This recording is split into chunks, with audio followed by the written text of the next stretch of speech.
Hello बच्चों, क्या हालचाल, कैसे हो आप सब। आज हम शुरू करेंगे कुलाम्स लॉ।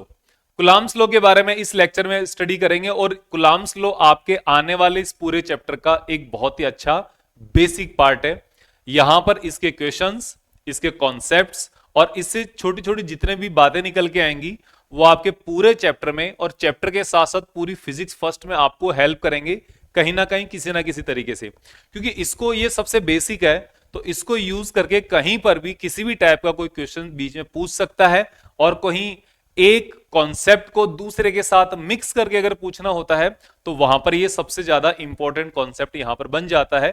इसलिए आज का जो लेक्चर है आपके लिए बहुत ज्यादा इंपॉर्टेंट होने वाला है, क्योंकि ये आपका पूरा फाउंडेशन होगा इलेक्ट्रिसिटी एंड मैग्नेटिज्म से रिलेटेड। तो ये सबसे पहले इलेक्ट्रोस्टैटिक का यहां पर फाउंडेशन बनेगा, फिर उसके बाद आगे से आगे ये चलता जाएगा। तो देखो, सबसे पहले हमारे पास टॉपिक्स क्या होंगे। आज का मेन जो टॉपिक होगा वो होगा कुलाम्स लॉ। पूरा लेक्चर इसी के आसपास रहेगा। फिर उसके जो अदर जो टॉपिक्स होंगे इसके साथ में वो हम स्टडी करेंगे।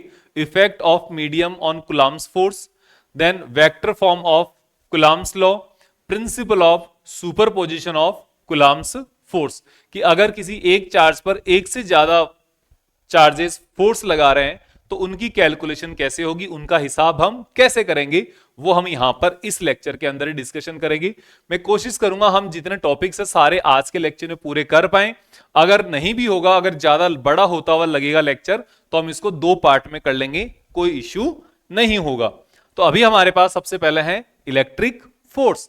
इलेक्ट्रिक फोर्स क्या होता है, देखो जस्ट हमने जो लास्ट वाले लेक्चर्स थे, अगर आपने लास्ट वाले लेक्चर नहीं देखे हैं तो आप उनको देख के आओ, और अगर नहीं डायरेक्ट ये देखना चाह रहे हो तो भी कोई दिक्कत नहीं है, क्योंकि यहां पर हमारे पास एक बिल्कुल नई शुरुआत होगी और बहुत अच्छे तरीके से हम यहां पर जो छोटे मोटी जो चीजें आपको जरूरत पड़ेगी वो मैं यहां पर कवर कर लूंगा, तो आपको दिक्कत नहीं है। लेकिन फिर भी अगर आपको बेसिक से करना है, फर्स्ट लेक्चर से करना है, तो इसके पहले 2 लेक्चर हो चुके हैं, उनको आप अच्छे से करके आओ।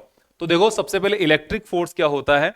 अभी लास्ट वाले लेक्चर्स में हमने चार्ज के बारे में डिस्कशन किया था कि चार्ज क्या होता है, तो उसके बारे में हमने बात करी थी कि कोई भी ऐसा प्रॉपर्टी, किसी भी सब्सटेंस की ऐसी प्रॉपर्टी जो उस सब्सटेंस को इलेक्ट्रिक फोर्स अप्लाई करने लायक बनाए, या जिसके कारण वो जो ऑब्जेक्ट है किसी दूसरे ऑब्जेक्ट पर इलेक्ट्रिक फोर्स अप्लाई करे, एक्सर्ट करे, या इलेक्ट्रिक फोर्स एक्सपीरियंस करे, मैग्नेटिक फोर्स एक्सर्ट करे, मैग्नेटिक फोर्स एक्सपीरियंस करे, इस टाइप की प्रॉपर्टी को आप क्या बोलते हो, चार्ज बोलते हो। चार्ज हमारे पास 2 टाइप के होते हैं। पहला जो टाइप है चार्ज का वो होता है पॉजिटिव चार्ज। पॉजिटिव चार्ज का मतलब होता है अपने पास लॉस ऑफ इलेक्ट्रॉन्स। दूसरा हमारे पास चार्ज होता है नेगेटिव चार्ज, और नेगेटिव चार्ज का मतलब होता है gain of electron. Loss of electron का मतलब होता है जहां पे इलेक्ट्रॉन की डेफिशिएंसी हो रही हो, जहां पर इलेक्ट्रॉन की कमी हो रही हो, जिस ऑब्जेक्ट से हमने इलेक्ट्रॉन्स को रिमूव किया हो वहां पर हमेशा कौन सा चार्ज आता है, इलेक्ट्रॉन्स के लॉस के कारण पॉजिटिव चार्ज आता है, इलेक्ट्रॉन की कमी के कारण। लेकिन जहां पर इलेक्ट्रॉन एक्सेस में होते हैं, इलेक्ट्रॉन, हम जिस ऑब्जेक्ट को इलेक्ट्रॉन सप्लाई करते हैं, जिसको इलेक्ट्रॉन को देते हैं हम, जो इलेक्ट्रॉन गेन करता है, जिसके पास इलेक्ट्रॉन ज्यादा होते हैं, वहां पर गेन ऑफ इलेक्ट्रॉन होता है और उसमें चार्ज होता है नेगेटिव चार्ज। जब हमारे पास कोई भी 2 अलग अलग चार्ज्ड ऑब्जेक्ट, चाहे उनके अंदर नेगेटिव चार्जेस हो, चाहे उनके अंदर पॉजिटिव चार्जेस हो, वो दोनों एक दूसरे के ऊपर फोर्स लगाते हैं। वो चार्ज पार्टिकल्स या चार्ज्ड ऑब्जेक्ट जब एक दूसरे के ऊपर फोर्स लगाते हैं, उसी फोर्स को कहा जाता है इलेक्ट्रिक फोर्स। फोर्स कौन सा, force between 2 charged object is called electric force, and this is also known as a coulombic force. जो हमारे पास 2 अलग अलग चार्ज ऑब्जेक्ट होते हैं, जैसे एक के पास मान लो आप पॉजिटिव चार्ज है, दूसरे के पास फिर से पॉजिटिव चार्ज है, तो यहां पर ये वाला पॉजिटिव चार्ज इसके ऊपर धक्का लगाएगा दूर वाली साइड में, और ये वाला पॉजिटिव चार्ज इसके ऊपर धक्का लगाएगा दूर वाली साइड में। ये इसको दूर फेंकेगा, ये इसको दूर दूर फेंकेगा, धक्का मारेगा। तो इस टाइप के फोर्स को क्या बोलते हो आप, रिपल्सिव फोर्स बोलते हो। अगर ये पॉजिटिव पॉजिटिव है तो भी इनमें रिपल्शन होगा, अगर यहां पर नेगेटिव चार्ज है, दूसरा भी नेगेटिव चार्ज है, तो यहां पर भी ये इसको धक्का मारेगा, इसको रिपेल करेगा, और ये वाला इसको रिपेल करेगा। इन दोनों पे जब आप फोर्स देखोगे, दोनों के ऊपर फोर्स इस डायरेक्शन में है, दूर की तरफ है, बाहर की तरफ है। इन दोनों की तरफ आप देखोगे तो यहां पर भी एक दोनों के ऊपर फोर्स क्या है, बाहर की तरफ है। लगा कौन रहा है फोर्स, ये इसके ऊपर लगा रहा है। नीचे वाला नेगेटिव नेगेटिव पे लगा रहा है, ये नेगेटिव इस नेगेटिव पे लगा रहा है, तो यहां पे क्या हुआ, एक रिपल्सिव फोर्स लग रहा है। तो आप यहां पर लिख सकते हो सेम या like charges repel each other.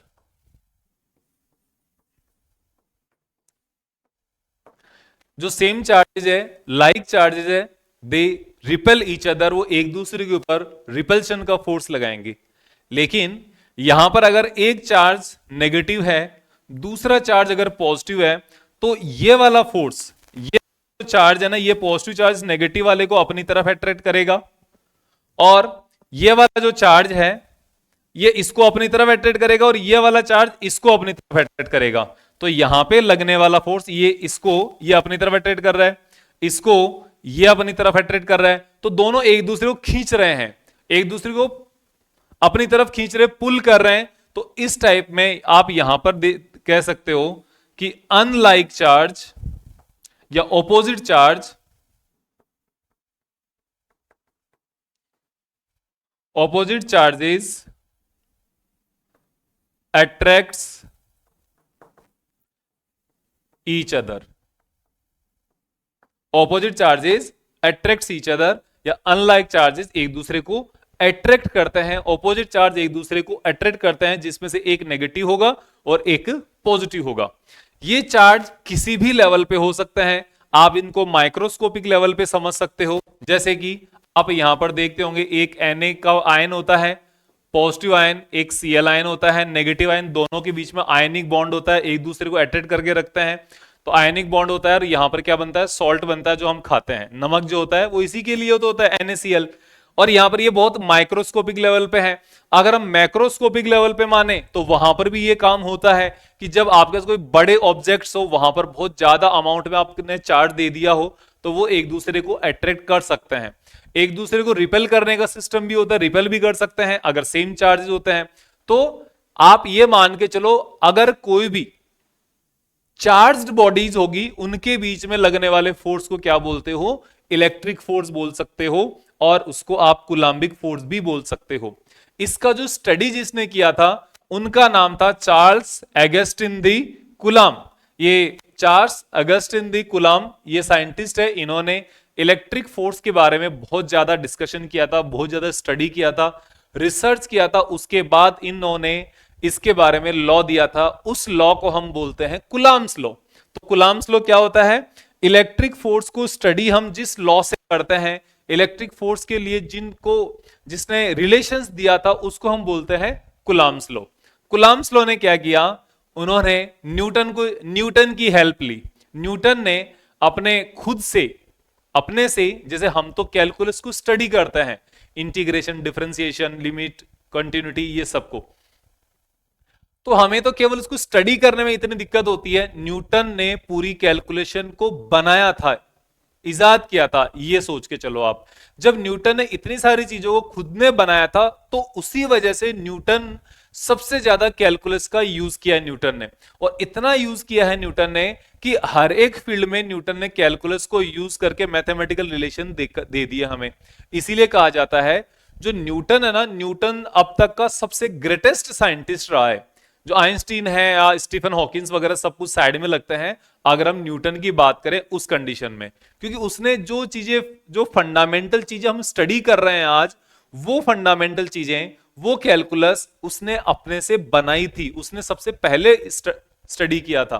तो देखो आप कितना ज्यादा एक टैलेंटेड आदमी रहा होगा। और न्यूटन ने जो काम किया, ठीक उसी काम को कुलाम साहब ने क्या कर दिया, यहां पे कॉपी कर दिया, इस जगह पे कॉपी करके ये फॉर्मूला लिख दिया। तो न्यूटन ने क्या किया, आपने जो ग्रेविटेशन चैप्टर स्टडी किया ना, 11th क्लास में सेम चैप्टर यहां पर पूरा का पूरा चैप्टर रिपीट होगा, बस हम यहां पर उसको थोड़ा सा अलग तरीके से स्टडी करेंगे। तो आपने देखा होगा न्यूटन ने ये डिस्क्राइब किया था, पास एक पॉइंट मास यहां पर m1 है, दूसरा पॉइंट मास यहां पर आपके पास क्या है, m2 है, और इन दोनों के बीच की डिस्टेंस कितनी है, r है। अब आप कहोगे सर जो ग्रेविटेशन फोर्स लगता है वहां पर तो सन है, मून है, अर्थ है, या कोई अदर स्टार्स है, अदर प्लैनेट्स है, अदर मून्स है, तो उनके बीच में लगने वाला फोर्स तो सारे ये ऑब्जेक्ट तो पॉइंट मास तो है नहीं, बहुत बड़ी साइज के मास है, बिल्कुल है, लेकिन उसका आप ये देखो कि यहां पर इस डिस्टेंस के कंपैरिजन में अगर हम देखें तो इनकी साइज पॉइंट के बराबर ही है। जैसे सन एंड अर्थ के बीच की डिस्टेंस कितनी होती है, नियरली 14 करोड़ किलोमीटर के आसपास है। ओके, अर्थ का रेडियस कितना है, ओनली 6400 किलोमीटर। 14 करोड़ किलोमीटर और 6000 किलोमीटर, कितना फर्क हो गया, आपके पास 14 करोड़ रुपीस हो और आपके पास 6000 रुपीस हो, कितना डिफरेंस है, बहुत डिफरेंस है ना। बस यही, अगर डिस्टेंस तो बहुत ज्यादा बड़ी है और इनकी जो साइज है बहुत ज्यादा छोटी है, इसलिए ऑटोमेटिकली आप इनको क्या कह सकते हो, पॉइंट मास कह सकते हो। जब दो पॉइंट मास है m1 m2 तो बीच में लगने वाला फोर्स क्या होता है, this force is proportional to m1 into m2, दोनों मास मैग्नीट्यूड के प्रोडक्ट के प्रोपोर्शनल है, and this force is again proportional to 1 upon square of distance, उन दोनों मास के बीच की जो डिस्टेंस है उसकी स्क्वायर के इनवर्सली प्रोपोर्शनल है, और दोनों को कंबाइन करोगे तो आपको निकल के आएगा F is proportional to m1 m2 upon R square, इसके प्रोपोर्शनल है। लेकिन प्रोपोर्शनल साइन तो आ गया, इस प्रोपोर्शनल साइन को हटाने के लिए आपको क्या लगाना पड़ेगा, एक प्रोपोर्शनलिटी कांस्टेंट लगाया आपने जी, m1 m2 upon R square. तो यहां पे आपने ग्रेविटेशन फोर्स की वैल्यू को बता दिया, किसने बताया, ये न्यूटन ने बताया। तो न्यूटन ने जो फॉर्मूला दिया था बहुत सिंपल सा फॉर्मूला है, लेकिन यहां पर इसने जो कांस्टेंट दिया ना ये बड़ा इंटरेस्टिंग है। कांस्टेंट की वैल्यू होती है 6.67 इंटू 10⁻⁻11। यूनिट की बात करें तो न्यूटन मीटर स्क्वायर पर किलोग्राम स्क्वायर, ये इसकी यूनिट होगी। अब ये जो है ना ये यूनिवर्सल कांस्टेंट है। यूनिवर्सल कांस्टेंट का मतलब ये किसी भी जगह पे, मीडियम पे, लोकेशन पे डिपेंड नहीं करता है, इसका मीडियम के ऊपर कोई प्रभाव नहीं पड़ता। जैसे सन और अर्थ के बीच में मीडियम कौन है, एटमॉस्फेयर, थोड़ी बहुत दूर तो एटमॉस्फेयर है, बहुत ज्यादा दूरी तो नहीं है, बीच में पूरा वैकेंट है सब कुछ। तो यहां पे मीडियम कोई हो या मीडियम कोई ना हो इसका कोई फर्क नहीं पड़ेगा, इसलिए हम इसको यूनिवर्सल कांस्टेंट बोलते हैं, इंडिपेंडेंट ऑफ मीडियम। और यहां पर एक चीज और ध्यान रखनी होती है, मास, किसी भी ऑब्जेक्ट का मास हमेशा पॉजिटिव मास होता है, नेगेटिव मास एप्लीकेबल नहीं है। दूसरी बात, ग्रेविटेशन फोर्स हमेशा अट्रैक्टिव नेचर का होता है, लेकिन जो हम इलेक्ट्रिक कुलाम्बिक फोर्स जो हम डिस्कशन करेंगे वो अट्रैक्टिव नेचर का भी होता है, वो रिपल्सिव नेचर का भी होता है। तो ये सब जो चीजें हैं ना ये तो कुलाम ने, न्यूटन ने अपने से डिसाइड करी थी। फिर इसको देखकर कुलाम भी जोश में आ गया। कुलाम जोश में आकर बोला कि ठीक है जी, अब जब आपने जब इतना सब कुछ कर रखा है तो मैं भी अपना एक रूल, एक अपना लॉ निकालता हूं। तो इसको देखा देखी कुलाम भी स्टार्ट हो गई। कुलाम स्टार्ट हो गए तो कुलाम ने क्या कहा, कुलाम के अकॉर्डिंग ये कह रहे हैं कि आपके पास, कुलाम जो कह रहा है ना वो बात ध्यान से सुनना है।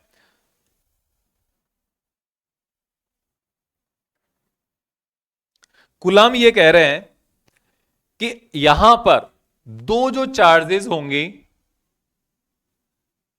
ये चार्जेस भी क्या होंगे, पॉइंट चार्ज होंगे। एक का मैग्नीट्यूड Q1 है, दूसरे का मैग्नीट्यूड Q2 है। इनका नेचर पॉजिटिव सेम भी हो सकता है, इनका नेचर ऑपोजिट भी हो सकता है। इसके बारे में कुलाम ने कुछ भी नहीं कहा। कुलाम कह रहे हैं, सबसे पहले, वो बाद में कहेगा, कुलाम सबसे पहले ये कह रहे हैं कि अगर आपके पास दो चार्जेस है, एक का मैग्नीट्यूड Q1 है, दूसरे का मैग्नीट्यूड Q2 है, और वो दोनों चार्जेस एक दूसरे के कंपैरिजन में r डिस्टेंस पर रखे हुए हैं, ये दोनों के बीच की डिस्टेंस कितनी है, r डिस्टेंस है। तो उन दोनों चार्जेस के बीच में लगने वाला अट्रैक्टिव या repulsive force is directly proportional to product of charge q1 and q2, or you can say F is directly proportional to product of magnitude of charge q and magnitude of charge q2। दोनों के product के, दोनों के magnitude के product के directly proportional है। जितना ज्यादा इस ये चार्जेस होंगे उतने ज्यादा इनका प्रोडक्ट होगा, इनका मल्टीप्लीकेशन होगा, इस मल्टीप्लीकेशन के डायरेक्टली प्रोपोर्शनल है। इस तरीके से आप इनको कह सकते हो। ओके, तो आपने कह दिया Q1 एंड Q2 इन दोनों के प्रोडक्ट के प्रोपोर्शनल है, and this charge is proportional to 1 upon square of distance between them, और आप ये कहते inversely proportional to square of distance. जितनी ज्यादा डिस्टेंस बढ़ेगी उससे स्क्वायर के प्रपोर्शन में यह फोर्स डिक्रीज होगा।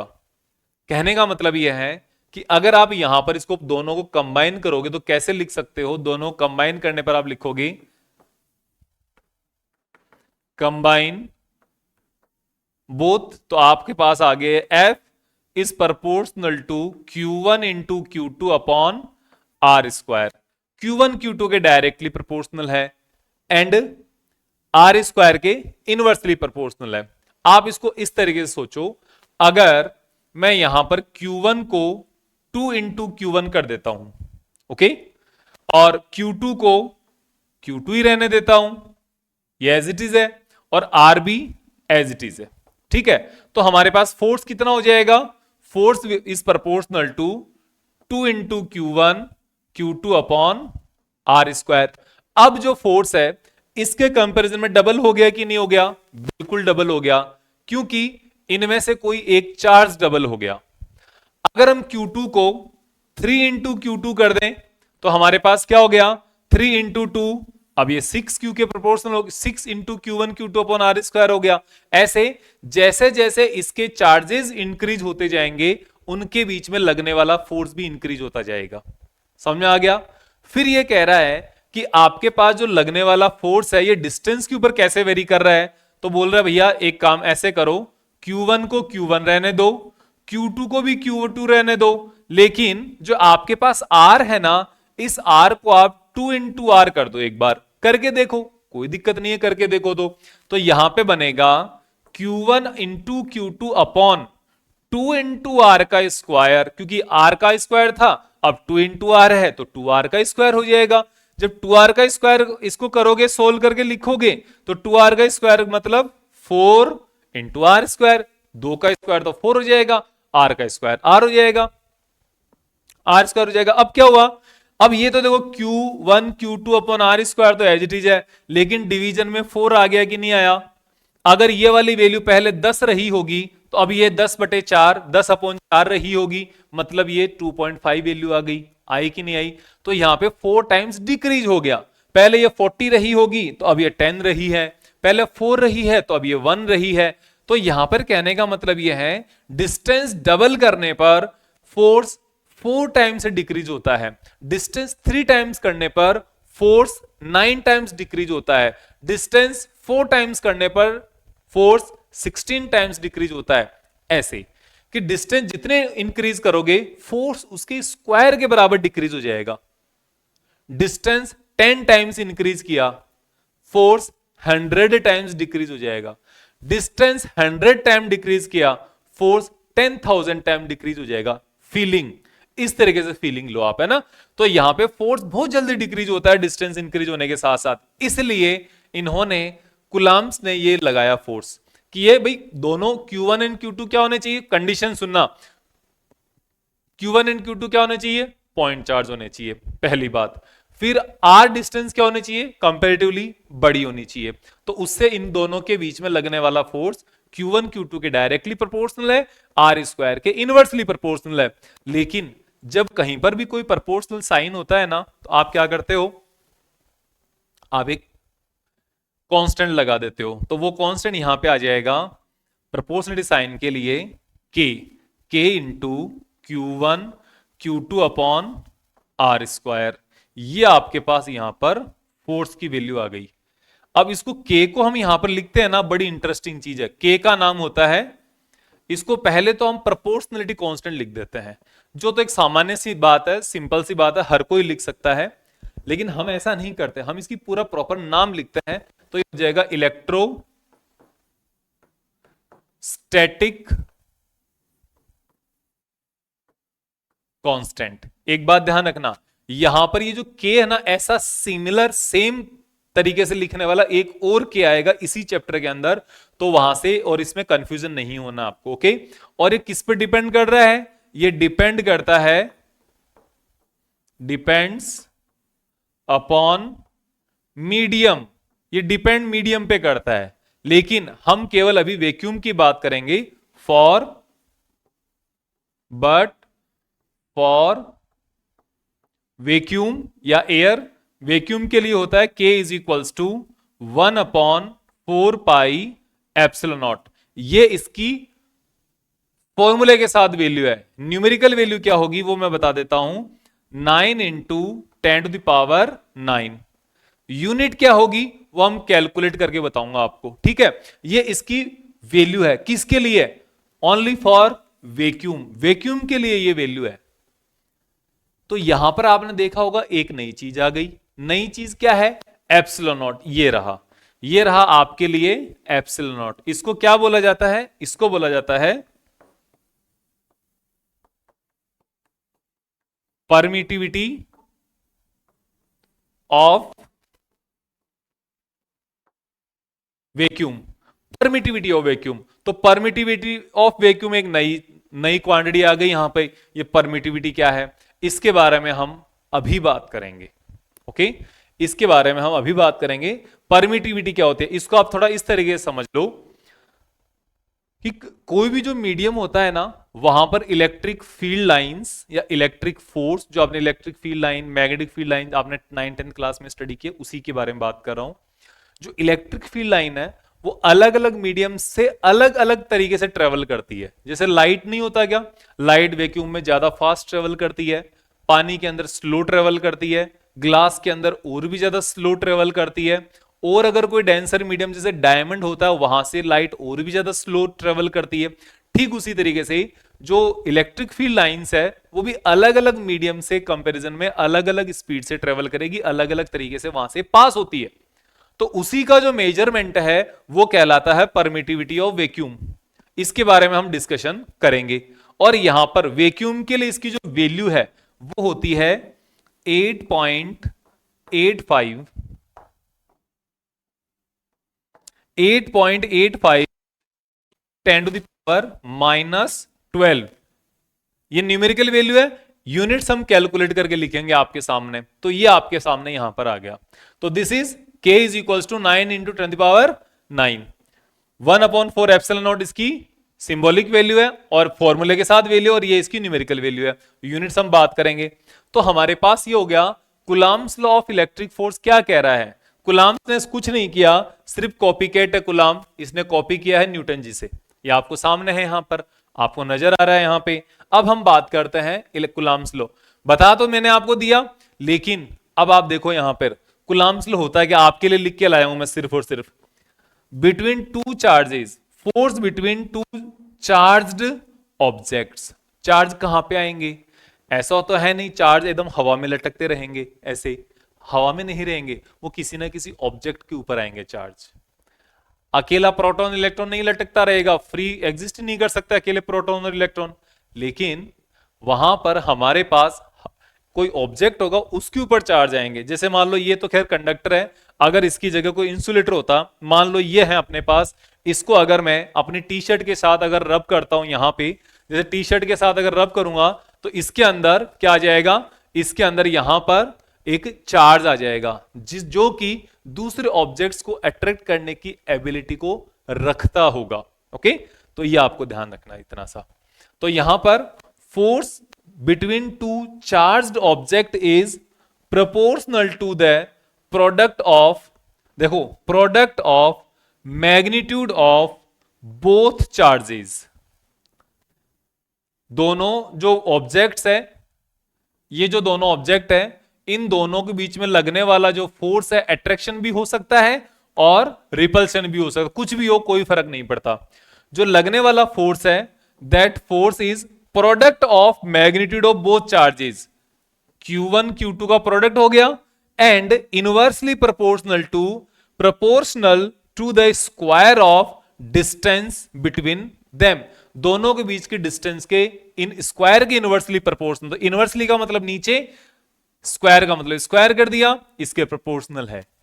ये लो, तो प्रोपोर्शनल और प्रोपोर्शनल साइन लगा के हम इसको हटा देंगे, तो ये K Q1 Q2 upon R square, जो नीचे लिखा है उसको ऊपर मैंने न्यूमेरिकली लिख दिया, इतनी सी बात है। ये कहा था किसने? ये न्यूटन ने कहा था। अब हम बात कर लेते हैं यूनिट ऑफ के। यूनिट ऑफ के, के क्या है यहां पे? के क्या है? Electrostatic constant. ये ध्यान रखना, के का मतलब इलेक्ट्रोस्टैटिक कांस्टेंट अभी तक, ओके। तो आपके पास F इज इक्वल्स टू आ जाएगा K Q1 Q2 upon R square. तो K इज इक्वल्स टू क्या आ जाएगा यहां से? K इज इक्वल्स टू क्या आ जाएगा? F R square upon Q1 Q2। F का मतलब न्यूटन, R का मतलब मीटर स्क्वायर, यूनिट्स लिख रहा हूं ये ध्यान रखना, ओके। और Q का मतलब कुलाम, Q का मतलब अगेन कुलाम, C इंटू सी। तो आपके सामने क्या आ गई इसकी यूनिट? न्यूटन मीटर स्क्वायर पर कुलाम स्क्वायर। ऐसे इस तरीके से भी लिख सकते हो, आपको कभी कभी ये ऐसे भी लिखा हुआ मिल जाएगा, ऐसे भी लिखा हुआ मिल जाएगा, ओके। तो ये आपकी इसकी यूनिट हो गई के की। तो के की यूनिट क्या लिख सकता हूं मैं? ये तो इसकी numerical value, newton metre square पर कुलाम स्क्वायर। अब आपको अगर इसकी यूनिट लिखनी हो एप्सिलॉन नॉट की, खुद से लिख सकते हो। कैसे? क्योंकि आपको पता है k इज इक्वल्स टू होता है 1/4 पाई एप्सिलॉन नॉट। तो आपको एप्सिलॉन नॉट चाहिए, यहां से एप्सिलॉन नॉट की यूनिट चाहिए। तो एप्सिलॉन नॉट की यूनिट निकालने के लिए आप इसको ऐसे कर दो, इसको तो इधर भेज दो, उसको नीचे भेज दो।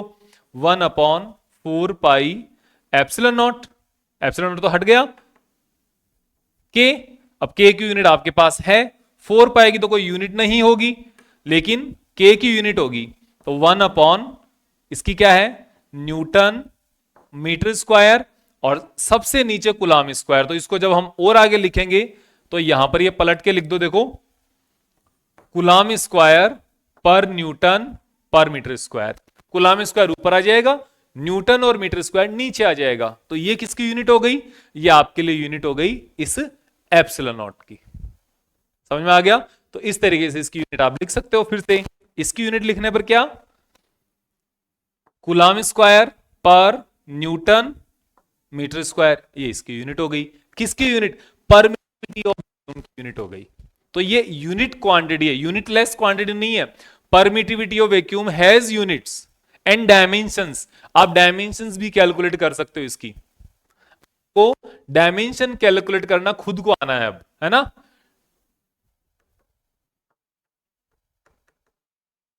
डायमेंशंस ऑफ के, अब देखो यहीं से लिख दो, चाहे यहीं से लिख दो। न्यूटन की क्या होती है? m1 l1 t-2। मीटर की क्या होती है? मीटर की होती है l फिर उसका स्क्वायर, और c इंटू सी मतलब कुलाम स्क्वायर है ना, तो कुलाम के होते a इंटू टी। ये अब इसको ओपन करके आप यहां पे लिखो, m का हो जाएगा 1, L का कितना हो जाएगा? L का हो जाएगा 3, एक ये, दो ये, और T का कितना हो जाएगा? -2 ये, और ये नीचे स्क्वायर ऊपर जाएगा -4, और A का क्या हो जाएगा? -2। ये किसकी यूनिट है?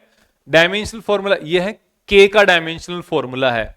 अगर एप्सिलॉन नॉट का लिखना हो इसका, तो इसका डायमेंशनल फॉर्मूला क्या लिखोगे? इसका just opposite, m-1 L-3 T +4 और A +2। ये डायमेंशनल फॉर्मूला किसका हो गया? इसका परमिटिविटी ऑफ वैक्यूम का हो गया। अब किसी की भी परमिटिविटी हो, उसका डायमेंशनल फॉर्मूला यही होना है, उसका यूनिट यही होनी है, चाहे के कहीं का भी हो उसके लिए भी सेम चीज है, लेकिन क्वांटिटी बदलने पर यह बदल जाएगा, ठीक है ना। तो ये आपके पास कुलाम्स लॉ के बारे में मैंने आपको बता दिया। अब हम बात करते हैं इसके बाद कुछ, ये एक क्वेश्चन आ गया, क्या कह रहा है क्वेश्चन? ये क्या है? What is the force between to small charge sphere having charges 2 into 10 to the power minus 7 coulomb and 3 into 10 to the power minus 7 coulomb placed 30 centimetre apart in air. In air का मतलब vacuum का ही तरह काम करेगा ये। तो यहां पर फोर्स कैलकुलेट करना है। Q1 की वैल्यू कितनी गिवन है? 2 into 10 to the power minus 7। Q2 की वैल्यू कितनी है? 3 into 10 to the power minus 7 and R की वैल्यू कितनी है?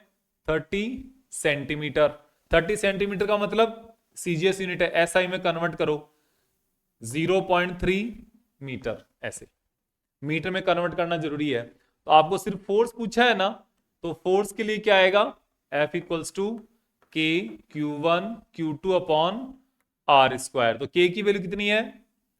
9 इंटू 10 पावर 9। Q1 की वैल्यू 2 into 10 power minus 7, 3 into 10 power minus 7 divided by 0.3 का स्क्वायर। ओके, तो स्क्वायर है तो मैं इसको 2 बार मल्टीप्लाई करके लिख देता हूं ऐसे। अब आप इसको देखो, सोल्व करो। सबसे पहले 9 इंटू 2 इंटू 3 इंटू 10 पावर को सोल्व कर लो। अब पावर को माइनस 7 माइनस 14 प्लस 9, तो ये माइनस का 5 आ जाएगा और ये 0.09। 0.3 का स्क्वायर कितना होता है? 0.09 होता है ना? पक्का यही होता है, देख लेना। इसको और लिखेंगे अच्छे से, देखो 9 into 2 into 3 into 10 power minus 5 upon, इसको लिख सकते हैं 9 इंटू 10 पावर माइनस 2। तो 9 से 9 कैंसिल आउट, 10 पावर माइनस 2 इसके साथ जाएगा, तो ये 6 इंटू 10 पावर माइनस 3 न्यूटन। ये इसको थोड़ा और सुंदर अक्षरों में लिखें तो 6 मिली Newton.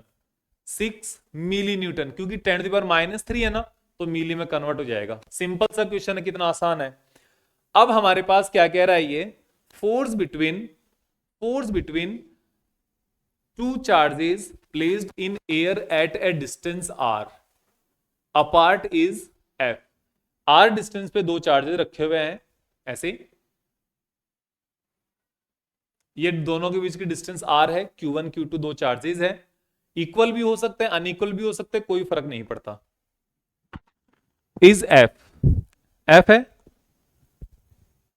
What must be the distance between two charges so that force become, पहला 3F हो जाए या दूसरा F अपॉन 3 हो जाए। तो फोर्स ट्रिपल होने के लिए डिस्टेंस कितनी होनी चाहिए और फोर्स 1/3 होने के लिए डिस्टेंस कितनी होनी चाहिए, ये पूछ रहा है। तो इसका सॉल्यूशन देखो कैसे करना है। F की वैल्यू है अपने पास K Q1 Q2 upon R square. पहला ये कह रहा है कि आपके पास F डैश कितना हो गया? ये हो गया 3 इंटू एफ। तो अपने को क्या करना है? आर डैश कैलकुलेट करना है, इसकी डिस्टेंस कैलकुलेट करनी है। तो डिस्टेंस के लिए लगा दो फॉर्मूला क्या है, ये हमें कैलकुलेट करना है। तो हमें पता है, आप लिख सकते हो we know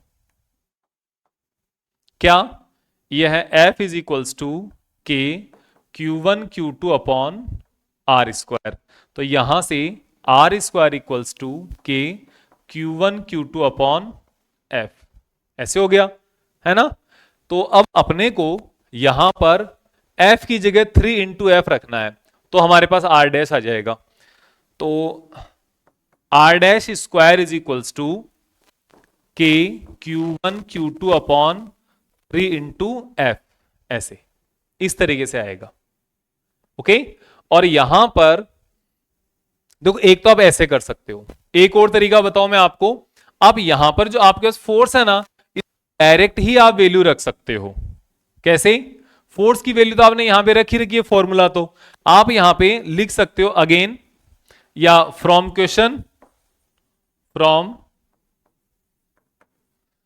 question 3 into F equals to K Q1 Q2 upon R dash square, ऐसे भी आप कर सकते हो। अब f की वैल्यू को ये रख दो, तो 3 into K Q1 Q2 upon R square is equals to K Q1 Q2 upon R dash whole square, ऐसे। तो अब यहां से क्या हुआ, Q1 से Q1 Q2 से Q1 Q2 कैंसिल, K से K कैंसिल। अब ये दोनों बच गए, इन दोनों के लिए आपको यहां पे सोल्व कर लेना है कि R dash square is equal to, इसको तो उधर ले गए, इन सबको इधर ले आए, आर स्क्वायर अपॉन 3। तो R dash is equals to under root R square upon 3, ऐसे ही आएगा। और आर स्क्वायर का अंडर रूट तो क्या हो जाएगा, आर हो जाएगा, और 3 का अंडर रूट 3 हो जाएगा।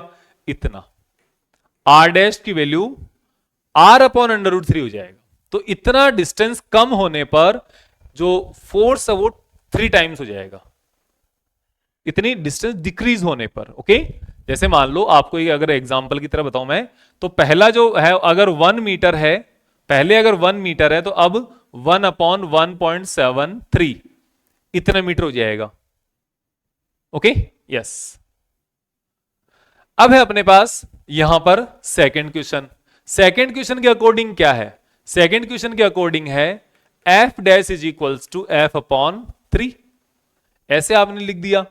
ओके, एफ डैश आपके पास आ गया, तो फ्रॉम क्वेश्चन के हिसाब से आप यहां पर लिख सकते हो, और आर डैश फाइंड आउट करना है फ्रॉम क्वेश्चंस।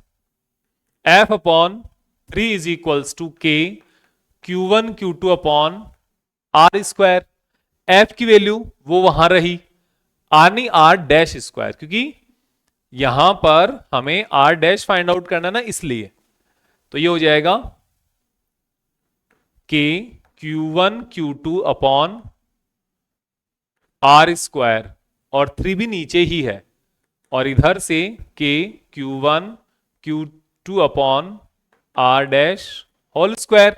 देखो ऊपर वाला सेम है दोनों तरफ, तो कैंसिल आउट हो जाएगा, और ये R dash square is equals to 3 into R square. तो R dash is equals to, इधर से स्क्वायर हटाओगे तो इधर अंडर रूट लगा दोगे, ऐसे। अब क्या होगा, आर स्क्वायर को under root 3 into R dash, ये आपके सामने हो गया। तो इस तरीके से यहां पे देखो, फोर्स को इंक्रीज करने के लिए डिस्टेंस को डिक्रीज करना पड़ रहा है, और फोर्स को डिक्रीज करने के लिए इस डिस्टेंस को इंक्रीज करना पड़ रहा है, और ये होता है हमारे पास कुलाम्स का लॉ। यहां से आप इसको अच्छे से वेरीफाई कर पा रहे हो। अब हमारे पास है कि आपके पास जो फोर्स है अभी तक क्या है, वैक्यूम के अंदर लग रहा है। मतलब यह है कि अगर आपके पास कोई दो चार्जेस है, कोई भी दो चार्जेस है, अगर ये Q1 है, दूसरा चार्ज यहां पर आपके सामने Q2 है, और दोनों के बीच में डिस्टेंस R है, और मीडियम कुछ भी नहीं है, तो यहां पे लगने वाले फोर्स की वैल्यू होती है F इज इक्वल्स टू के, हाँ, के Q1 Q2 upon R square.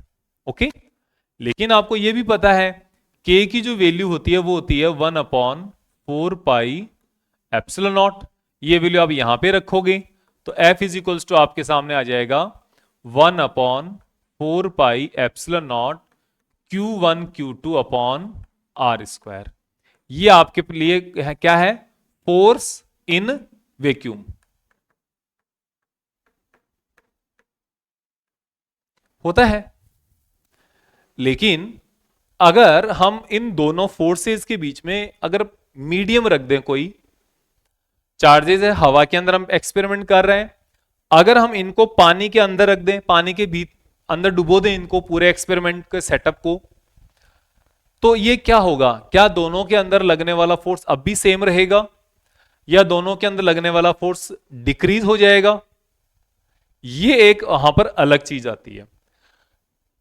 इसको स्टडी करने के लिए यहां पर क्या होता है, एक मीडियम की एक प्रॉपर्टी के बारे में डिस्कस करना पड़ता हमें पहले।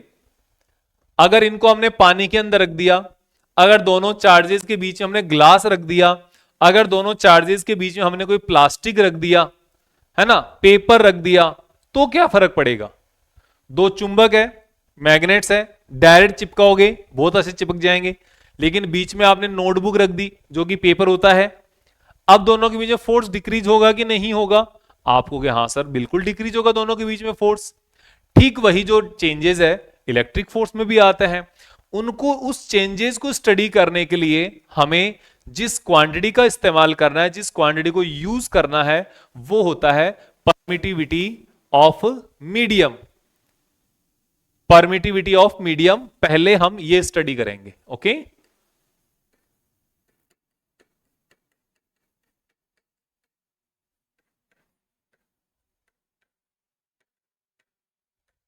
तो परमिटिविटी ऑफ मीडियम क्या होता है? ये होता है, इसका नाम जो है ना वो अलग है, इसका काम इसके नाम के ऑपोजिट है। समझ में आया? इसका नाम इसके काम के ऑपोजिट है। नाम तो इसका परमिटिविटी, परमिटिविटी का मतलब इट विल परमिट समथिंग, ऐसा लग रहा है इसको देख के, है ना, कि ये इसको देख ऐसा लग रहा है कि ये कुछ परमिट करेगा, लेकिन ये परमिट नहीं करेगा, एक्चुअल में ये उसको ओपोज करेगा। ये क्या करेगा? ओपोज करेगा। तो क्या होता है यहां पे कि ability to oppose electric field lines is known as a, या आप कह सकते हो ability to oppose electric field lines या ability to oppose electric force by the medium is known as a permittivity of medium. ऐसे ability to oppose electric field भी कह सकते हो, और अभी हम फोर्स स्टडी कर रहे हैं तो आप फोर्स भी कह सकते हो, एक ही बात है। Bye the medium is called permittivity of medium, कि उस मीडियम के द्वारा वो जितना ज्यादा उसको ओपोज करेगा, उस परमिटिविटी उस इलेक्ट्रिक फील्ड लाइंस को जितना ज्यादा ओपोज करेगा, उस वही जो है ना उसका परमिटिविटी कहलाएगा। The property ability to oppose electric field lines और electric force by the medium is known as a electric permittivity of medium, वो उसकी परमिटिविटी कहलाएगी। और जो परमिटिविटी होती है ना उसको रिप्रेजेंट करते हैं, देखो परमिटिविटी ऑफ मीडियम को रिप्रेजेंट करते हैं हम एप्सिलॉन से। क्या बोलते हैं इसको? एप्सिलॉन, ऐसे। और ये तो हो गया परमिटिविटी ऑफ मीडियम। फिर एक ऐसे ही अलग अलग मीडियम की परमिटिविटी अलग अलग होती है, जैसे पानी की परमिटिविटी अलग हो गई, ग्लास की परमिटिविटी अलग हो गई, है ना, और माइका की परमिटिविटी अलग हो गई, वैक्यूम की अलग हो गई, एयर की अलग हो गई, एयर की अलग हो गई, प्लास्टिक की अलग हो गई, मेटल्स की अलग हो जाती है। तो ये सारी जो वैल्यूज है इनकी अलग अलग वैल्यू, तो क्या सभी की याद करेंगे हम परमिटिविटी? नहीं। हम इसको क्या करते हैं, इसको इजी बनाने के लिए हमने इसको किसी स्टैंडर्ड वैल्यू के साथ कंपेयर कर दिया। जैसे आपको मान लो किसी दूसरे शहर में जाना है, सपोज आपको दिल्ली कहीं पर भी जाना है, दिल्ली जाना है, ठीक है।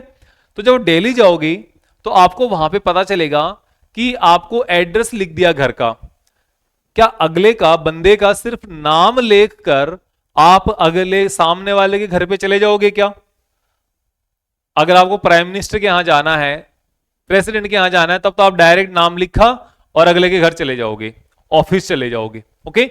लेकिन आपने लिखा, सपोज आपने कोई भी आपका जो फ्रेंड है ना, उस फ्रेंड के घर आप जाना चाह रहे हो, तो फ्रेंड के घर जाना चाह रहे हो, क्या अगले का नाम लेके जाओगे सीधा? नहीं, वहां पे लिखना पड़ेगा, उसके आसपास का लैंडमार्क लिखना पड़ेगा। ऑपोजिट टू इंडिया गेट, है ना, नियर सफदरजंग हॉस्पिटल, कुछ भी। मैंने आपको ये जस्ट एक एग्जांपल बताया, कॉलोनी आपको लिखनी पड़ेगी वहां पे, उसके बाद नियर में कोई रोड का नाम लिखना पड़ेगा। क्यों? क्योंकि उस जगह को, उस लोकेशन को सब जानते हैं, तो that will be your reference point. और फिर आपके उसके नजदीक, उसके आगे हैं, उसके पीछे हैं, उसके साइड में है, उसके पीछे वाली गली में है, कौन सी गली में, सब कुछ आप लिख दोगे। क्योंकि जिन जगहों को जानते हैं सब लोग, उन्हीं को पता बताते हैं। ठीक यहां पर है, इन सब को हम क्या करते हैं, वैक्यूम के साथ कंपेयर कर देते हैं, वैक्यूम के साथ, क्योंकि वैक्यूम की जो परमिटिविटी होती है फिक्स होती है, स्टैंडर्ड होती है, इसलिए हमने इनको वैक्यूम के साथ कंपेयर कर दिया। तो हमारे पास क्या आ गया,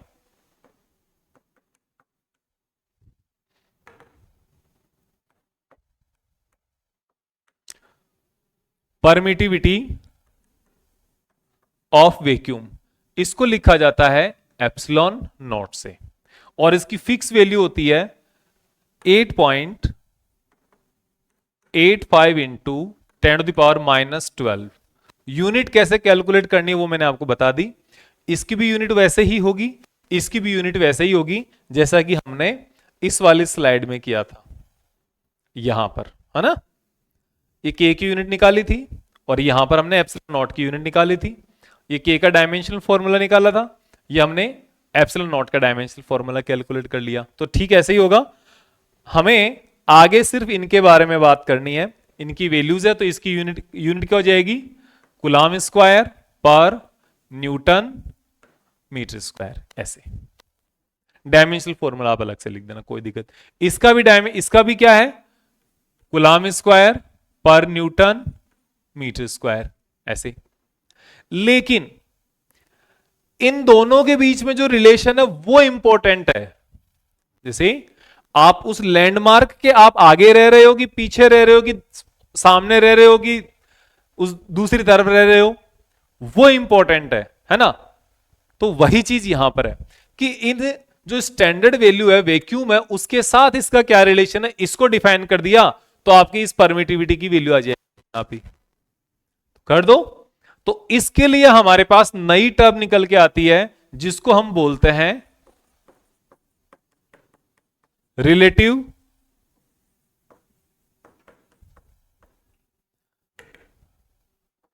परमिटिविटी ऑफ मीडियम। क्योंकि किसी जो भी एड्रेस आपके सामने आ रहा है वो एड्रेस कभी भी उसको उस लैंडमार्क पे थोड़ी जाना है, एड्रेस को तो आपके घर पे आना है, उस जो डिलीवरी पार्सल को तो आपके घर पे आना है, उसको कभी भी कोई लैंडमार्क से काम थोड़ी, लेकिन वो लैंडमार्क को यूज करता है। ठीक वैसे ही यहां पर इसको वैक्यूम से काम नहीं है, लेकिन ये वैक्यूम को यूज करेगा। तो यहां पर हमने इन दोनों के रिलेशन को बताया कि रिलेटिव परमिटिविटी ऑफ मीडियम क्या होता है वो देखो। तो रिलेटिव परमिटिविटी होगा कि यहां पे लिखा हुआ है ratio of permittivity of medium to the permittivity of vacuum is called relative permittivity of medium. उसी को आप क्या बोल दोगे, रिलेटिव परमिटिविटी बोल दोगे, उसी को आप रिलेटिव परमिटिविटी की ratio of permittivity of medium, तो लिख दो permittivity of medium to the permittivity of vacuum to the permittivity of vacuum. ये जो रेशियो है ये क्या कहलाता है, रिलेटिव परमिटिविटी कहलाता है। ये जो रेशियो है दोनों का, इसको रिलेटिव परमिटिविटी कहते हैं। और इसको रिलेटिव परमिटिविटी के साथ साथ एक और नाम से जानते हैं, डाइलेक्ट्रिक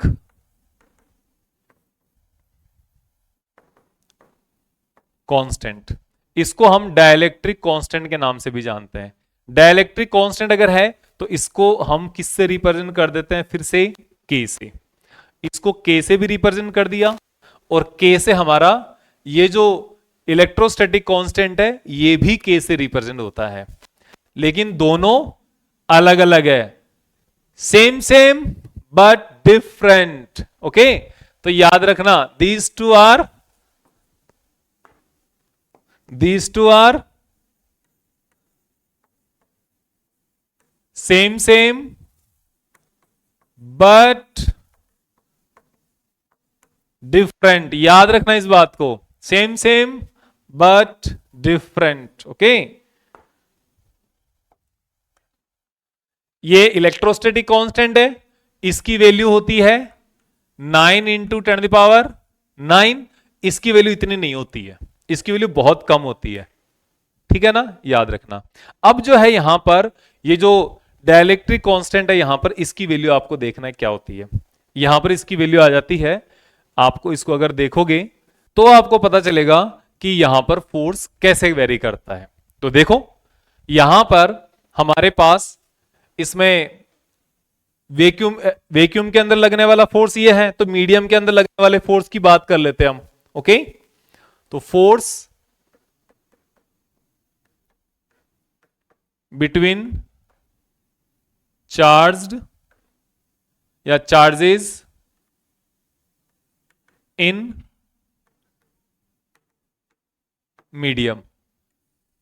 तो यहां पे देखो, पहले हम वैक्यूम के बारे में बात करते हैं। फ्रॉम कुलम्स लॉ, आपके पास ये चार्ज है Q1, दूसरा चार्ज है Q2, दोनों के बीच की डिस्टेंस R है, और यहां पर अभी वैक्यूम है, कोई भी मीडियम नहीं है दोनों चार्जेस के बीच में, no medium at all.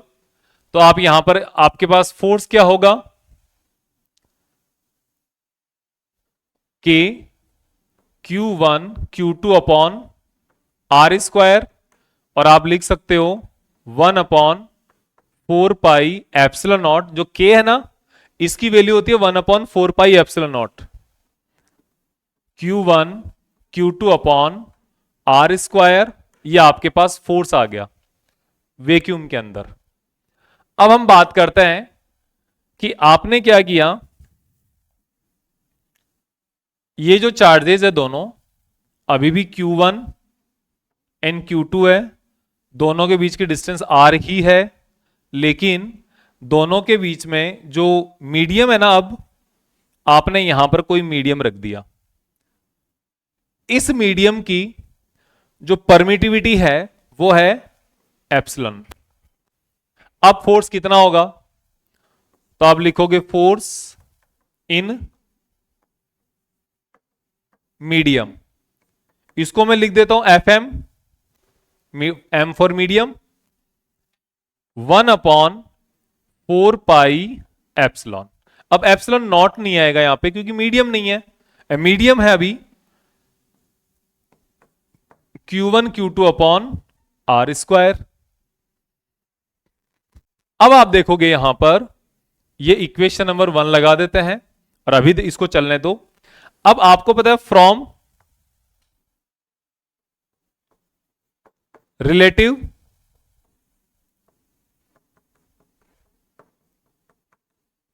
Permittivity, तो रिलेटिव परमिटिविटी आपको यह बताती है एप्सिलॉन आर कि epsilon upon epsilon naught, epsilon R equals to epsilon upon epsilon naught. यहां से आपके सामने निकल के आता है epsilon equals to epsilon naught into epsilon R. Epsilon naught को अगर आप रिलेटिव परमिटिविटी से मल्टीप्लाई कर देते हो ना डायरेक्ट, तो आपको उस मीडियम की परमिटिविटी मिल जाती है।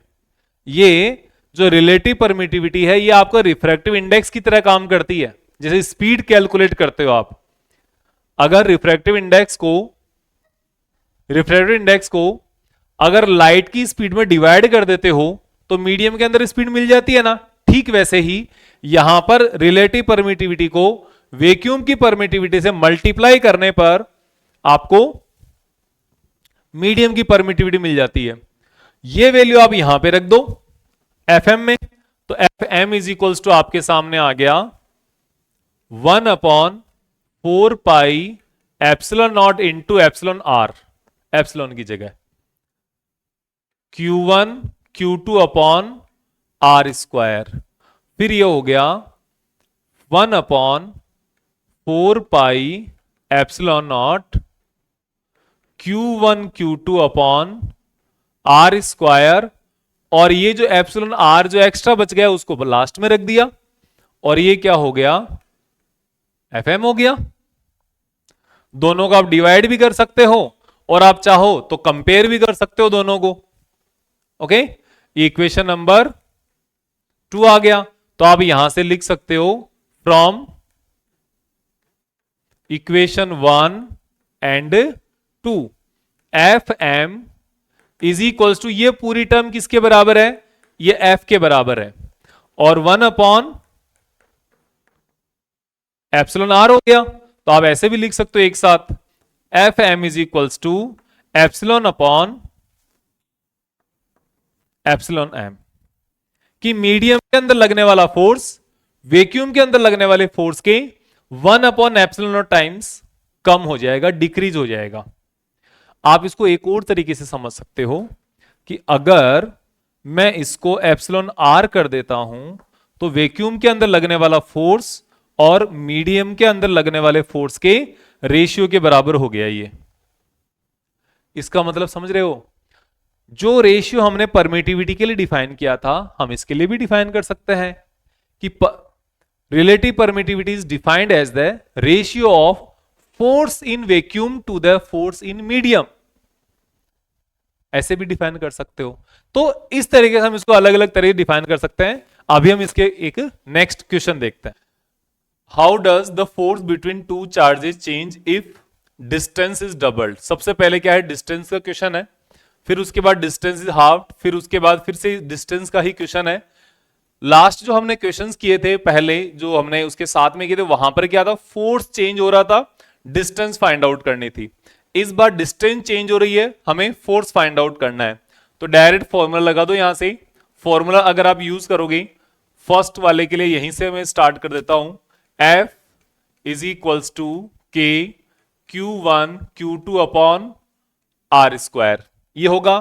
आपने डिस्टेंस को क्या कर दिया, R dash is equals to twice of R, ये जो R2 मान लो या R डैश मान लो, ये आपके पास पहले वाले R के कंपैरिजन में क्या हो गया, ये ट्वाइस ऑफ R हो गया। तो यहां पे F2 कितना आ जाएगा, F2 इज इक्वल्स टू के अपॉन R2 स्क्वायर के Q1 Q2 अपॉन R2 की वैल्यू क्या है, 2 इंटू R का स्क्वायर। इसको आप अगर और सोल्व कर देते हो, के Q1 Q2 अपॉन 2 का स्क्वायर क्या हो जाएगा, 4 हो जाएगा, R square as it is हो जाएगा। अब आपको पता है ये जो जितनी वैल्यू है, ये पूरी वैल्यू क्या है, ये F के बराबर है। आप यहां पे लिख सकते हो F2 is equals to F upon 4, ये आपके पास F2 की वैल्यू जाएगी फर्स्ट वाले क्वेश्चन में। फोर्स क्या हो गया, डिस्टेंस डबल होने पर फोर्स 1/4 हो गया, ये इनवर्सली स्क्वायर के प्रोपोर्शनल होने के कारण है ये। फिर अपने पास सेकंड क्वेश्चन, सेकंड क्या कह रहा है, ये डिस्टेंस को आपने हाफ कर दिया, मतलब यहां पे जो फाइनल डिस्टेंस है R2 वो इनिशियल डिस्टेंस की आधी हो जाएगी, R/2 हो जाएगा।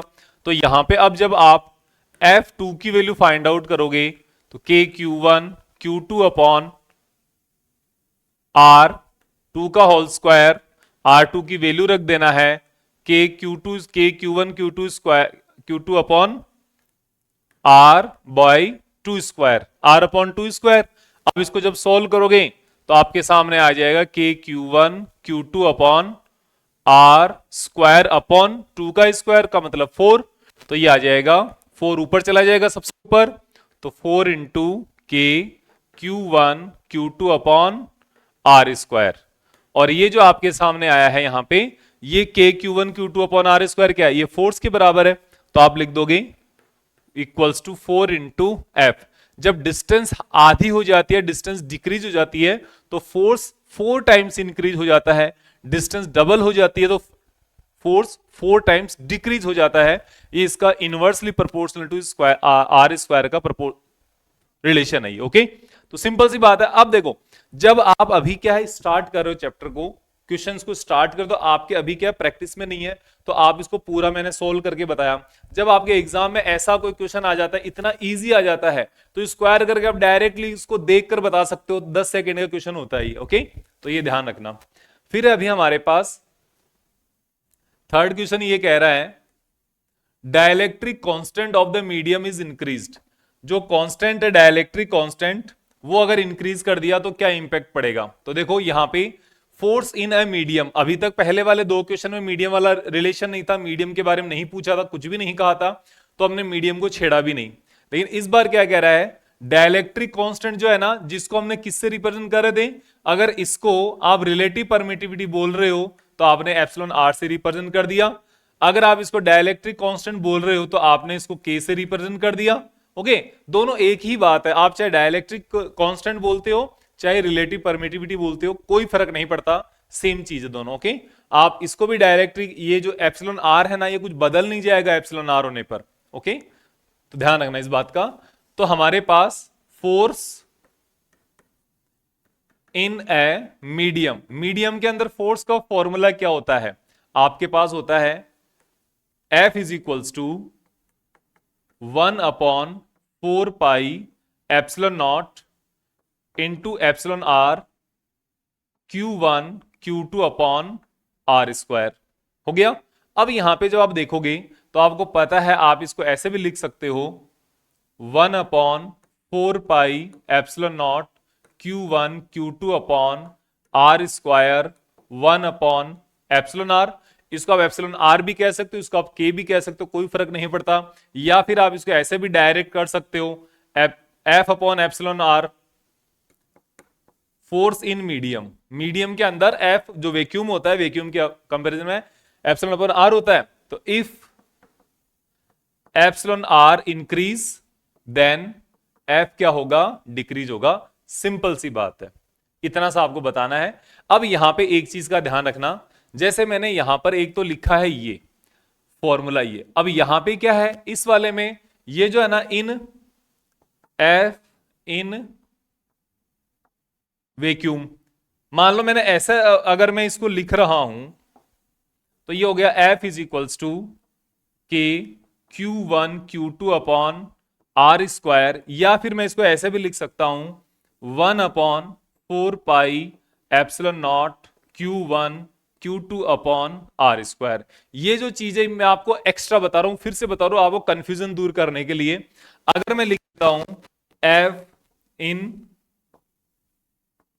मीडियम, तो मैं यहां पे लिख सकता हूं F M is equals to force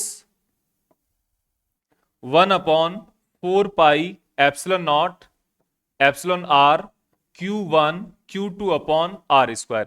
एक तो इसका ये फॉर्मूला हो गया, दूसरा फॉर्मूला एक ये भी हो गया इसका कि आप यहां पर इसको ऐसे भी लिख सकते हो 1/4 pi epsilon naught Q1 Q2 upon R square.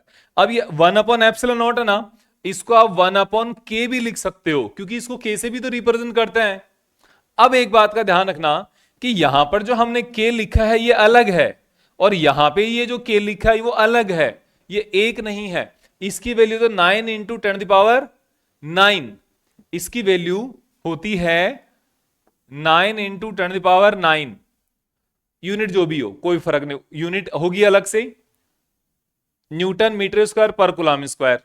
लेकिन ये वाला जो है ना यहां पे डाइलेक्ट्रिक कांस्टेंट, इसकी वैल्यू अलग अलग मीडियम्स के लिए अलग अलग होती है। जैसे पानी के लिए, वाटर के लिए 81 हो जाती है, ग्लास के लिए 25 हो जाती है, माइका के लिए 6 हो जाती है, एयर के लिए 0.008 हो जाती है, जो कि 1 के ही बराबर है।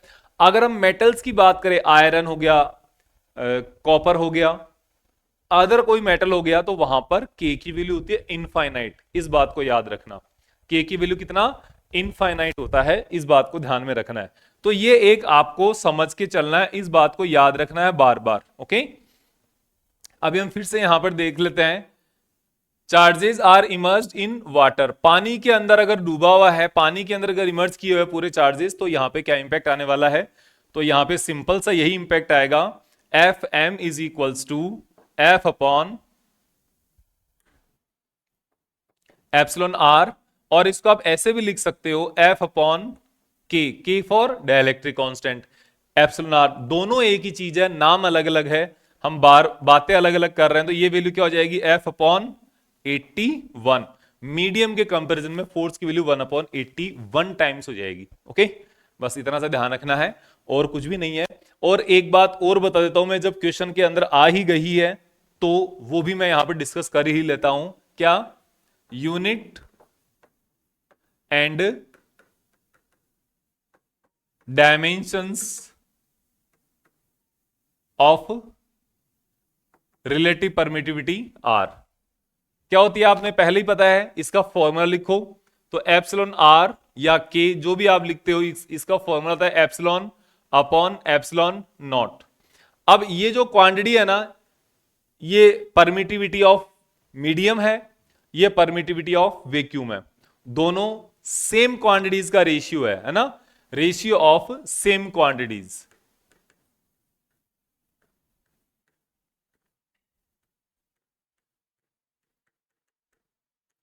तो दोनों सेम क्वांटिटीज है, तो सेम क्वांटिटीज होने के कारण इनका, इसकी यूनिट इसके साथ कैंसिल आउट हो जाएगी, तो आपके सामने क्या बचेगा, ये यूनिट लेस, इसकी कोई भी यूनिट नहीं होगी। और एंड डायमेंशन लेस, इसकी कोई डायमेंशन फॉर्मूला भी नहीं होगा। डायमेंशन लेस, इसकी यूनिट भी नहीं है, मतलब m0 l0 t0, और जो ये डायमेंशन हो गई और यूनिट भी कुछ नहीं है। ठीक है, तो याद रखना इस बात को। फिर अपने पास नेक्स्ट क्वेश्चन क्या कह रहा है यहां पे, what is the smallest electric force between two charges placed at a distance of 1 metre. 1 metre पर रखे हुए दो चार्जेस के बीच में मिनिमम कितना फोर्स होगा, ये आपको बताना है। ये आपके पास दो चार्जेस है Q1 Q2, और ये अपने पास इसके बीच की डिस्टेंस है, फोर्स कितना, और ये डिस्टेंस की वैल्यू क्या है, 1 मीटर है। तो यहां पे लगने वाले फोर्स की वैल्यू क्या होगी, F is equals to K Q1 Q2 upon R square. ये हो गया। R की वैल्यू गिवन है ना 1 मीटर, R की वैल्यू गिवन है 1 मीटर। अब Q1 और Q2 की वैल्यू गिवन है क्या, नहीं है, लेकिन दोनों स्मॉलेस्ट चार्ज होंगे। तो स्मॉलेस्ट पॉसिबल चार्ज कितना हो सकता है, स्मॉलेस्ट पॉसिबल अगर चार्ज होगा, उसी के ऊपर कम से कम फोर्स लगेगा, उसी के ऊपर मिनिमम फोर्स लगेगा, स्मॉलेस्ट फोर्स लगेगा। तो स्मॉलेस्ट पॉसिबल चार्ज की जो वैल्यू होती है वो होता है 1.6 इंटू 10⁻⁹। इलेक्ट्रॉन के चार्ज से छोटा चार्ज पॉसिबल नहीं है, क्योंकि अगर हम किसी सब्सटेंस को इलेक्ट्रॉन अगर देते हैं, एक्स्ट्रा देते हैं, तो उसके ऊपर प्लस इलेक्ट्रॉन के बराबर चार्ज आएगा। अगर हम वहां से इलेक्ट्रॉन रिमूव कर लेते हैं तो वहां पर माइनस चार्ज आएगा, वो भी इलेक्ट्रॉन के चार्ज के मैग्नीट्यूड के बराबर। तो यहां पर दोनों क्या हो गए, इक्वल हो गए। तो चार्ज इतना रहेगा, डिस्टेंस इतनी रहेगी, तो मिनिमम चार्ज अपने आप आ जाएगा, मिनिमम फोर्स आ जाएगा। तो एफ मिनिमम आ जाएगा आपके पास, के की वैल्यू कितनी है 9 इंटू 10⁻⁹, चार्ज की value 1.6 into 10⁻⁻19, again 1.6 into 10⁻⁻19 divided by 1 metre distance, तो 1 का स्क्वायर। इसको सोल्व करना है अब। ओके, तो सोल्व करने के लिए 9 into 1.6 into 1.6 into 10 to the power, power का क्या, इसको सोल्व करो, -19 कितना, -38, -38 प्लस 9, तो माइनस का 29 हो जाएगा, माइनस का 29 न्यूटन। अब इसको सॉल्व करके आपको केवल वैल्यू लिखनी है। आपके लिए मैं सॉल्व कर देता हूं। यहां पे क्या होता है,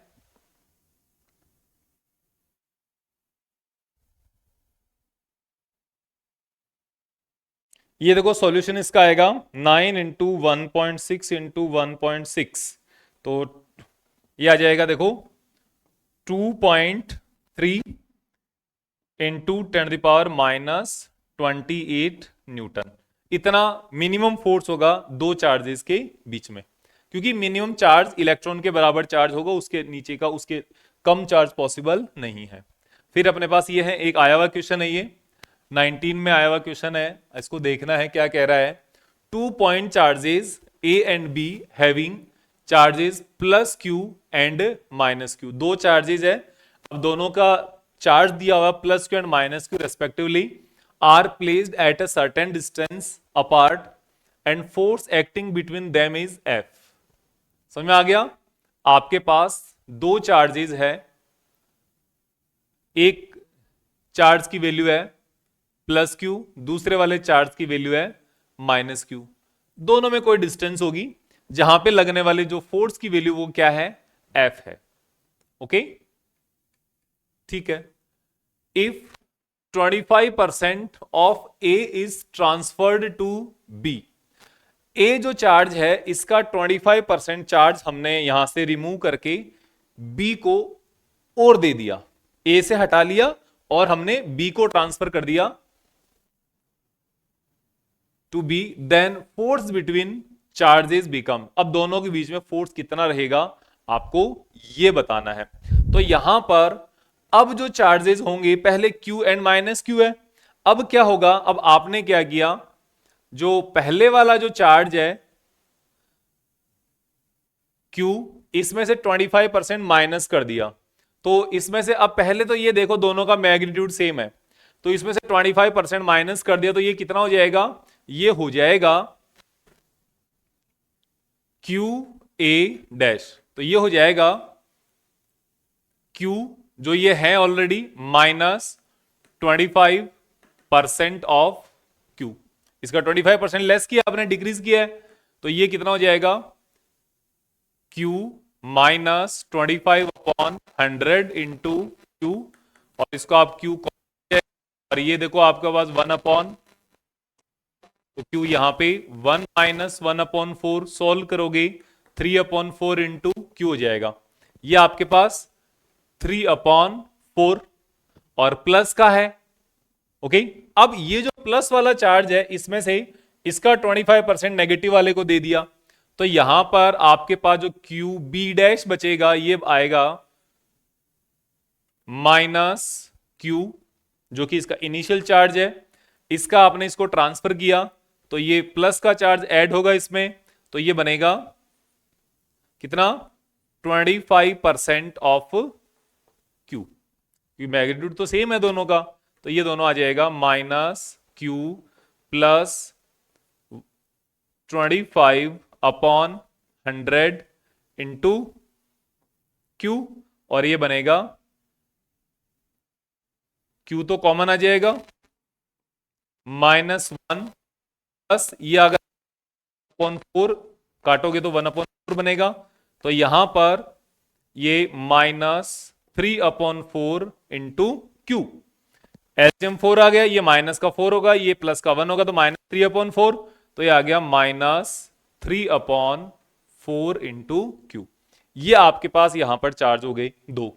अब इन दोनों चार्जेस के लिए आपको क्या करना है, फोर्स फाइंड आउट करना है। इसका फोर्स कितना होगा, के क्यू माइनस क्यू अपॉन, अब देखो एक बात बताऊं, माइनस जो चार्ज है ना, माइनस जो वैल्यू होती है चार्ज की, वो उसके मैग्नीट्यूड पे कोई इंपैक्ट नहीं डालता है, वो केवल उसकी डायरेक्शन को डिसाइड करता है। हमें यहां पर सिर्फ मैग्नीट्यूड ही चाहिए, तो हम इसके नेगेटिव को यहां से हटा सकते हैं, तो हमारे पास Q into Q upon R square, तो K Q square upon R square, ये F की वैल्यू हो गई। तो यहां पे सेकंड में जो फोर्स की वैल्यू आएगी, इसकी वैल्यू क्या आएगी, F डैश की value K 3/4 into Q, again 3/4 into Q, क्योंकि ये नेगेटिव 3/4 है, ये पॉजिटिव 3/4 है, अपॉन आर स्क्वायर, सोल्व करोगे तो K into Q square upon R square, तो इनको ये जो K Q and Q upon R square वाला आ गया, इनको मल्टीप्लाई करोगे तो ये आएगा 3 इंटू 3 9, 4 इंटू 4 16, तो 9/16 आ गया, बाकी सब पहले के जैसा है, तो 9/16 इंटू एफ, तो 9/16 क्या है, ए हो गया इसके अंदर आंसर। इस तरीके से आपको सोल्व करना है। यहां पर इजी है, लेकिन दो प्रॉपर्टी काम में आ गई। कैसे, एक तो कुलाम्स लॉ यूज कर लिया, और दूसरा कर लिया इसने चार्ज की जो एडिटिविटी होती है, जो चार्ज की स्केलर प्रॉपर्टी होती है, उसको यूज कर लिया। तो इस तरीके से मिक्स करके क्वेश्चंस बनते हैं। फिर यहां पर है अपने पास एक और है, identify the given ratio K E square upon G M E into M P as dimensionless quantity. आपको यह बताना है कि ये एक तो डायमेंशनलेस क्वांटिटी है क्या, प्रूव करना है, और नॉट, या तो डायमेंशनलेस है या नहीं है। From the table of physical constant determine the value of this ratio.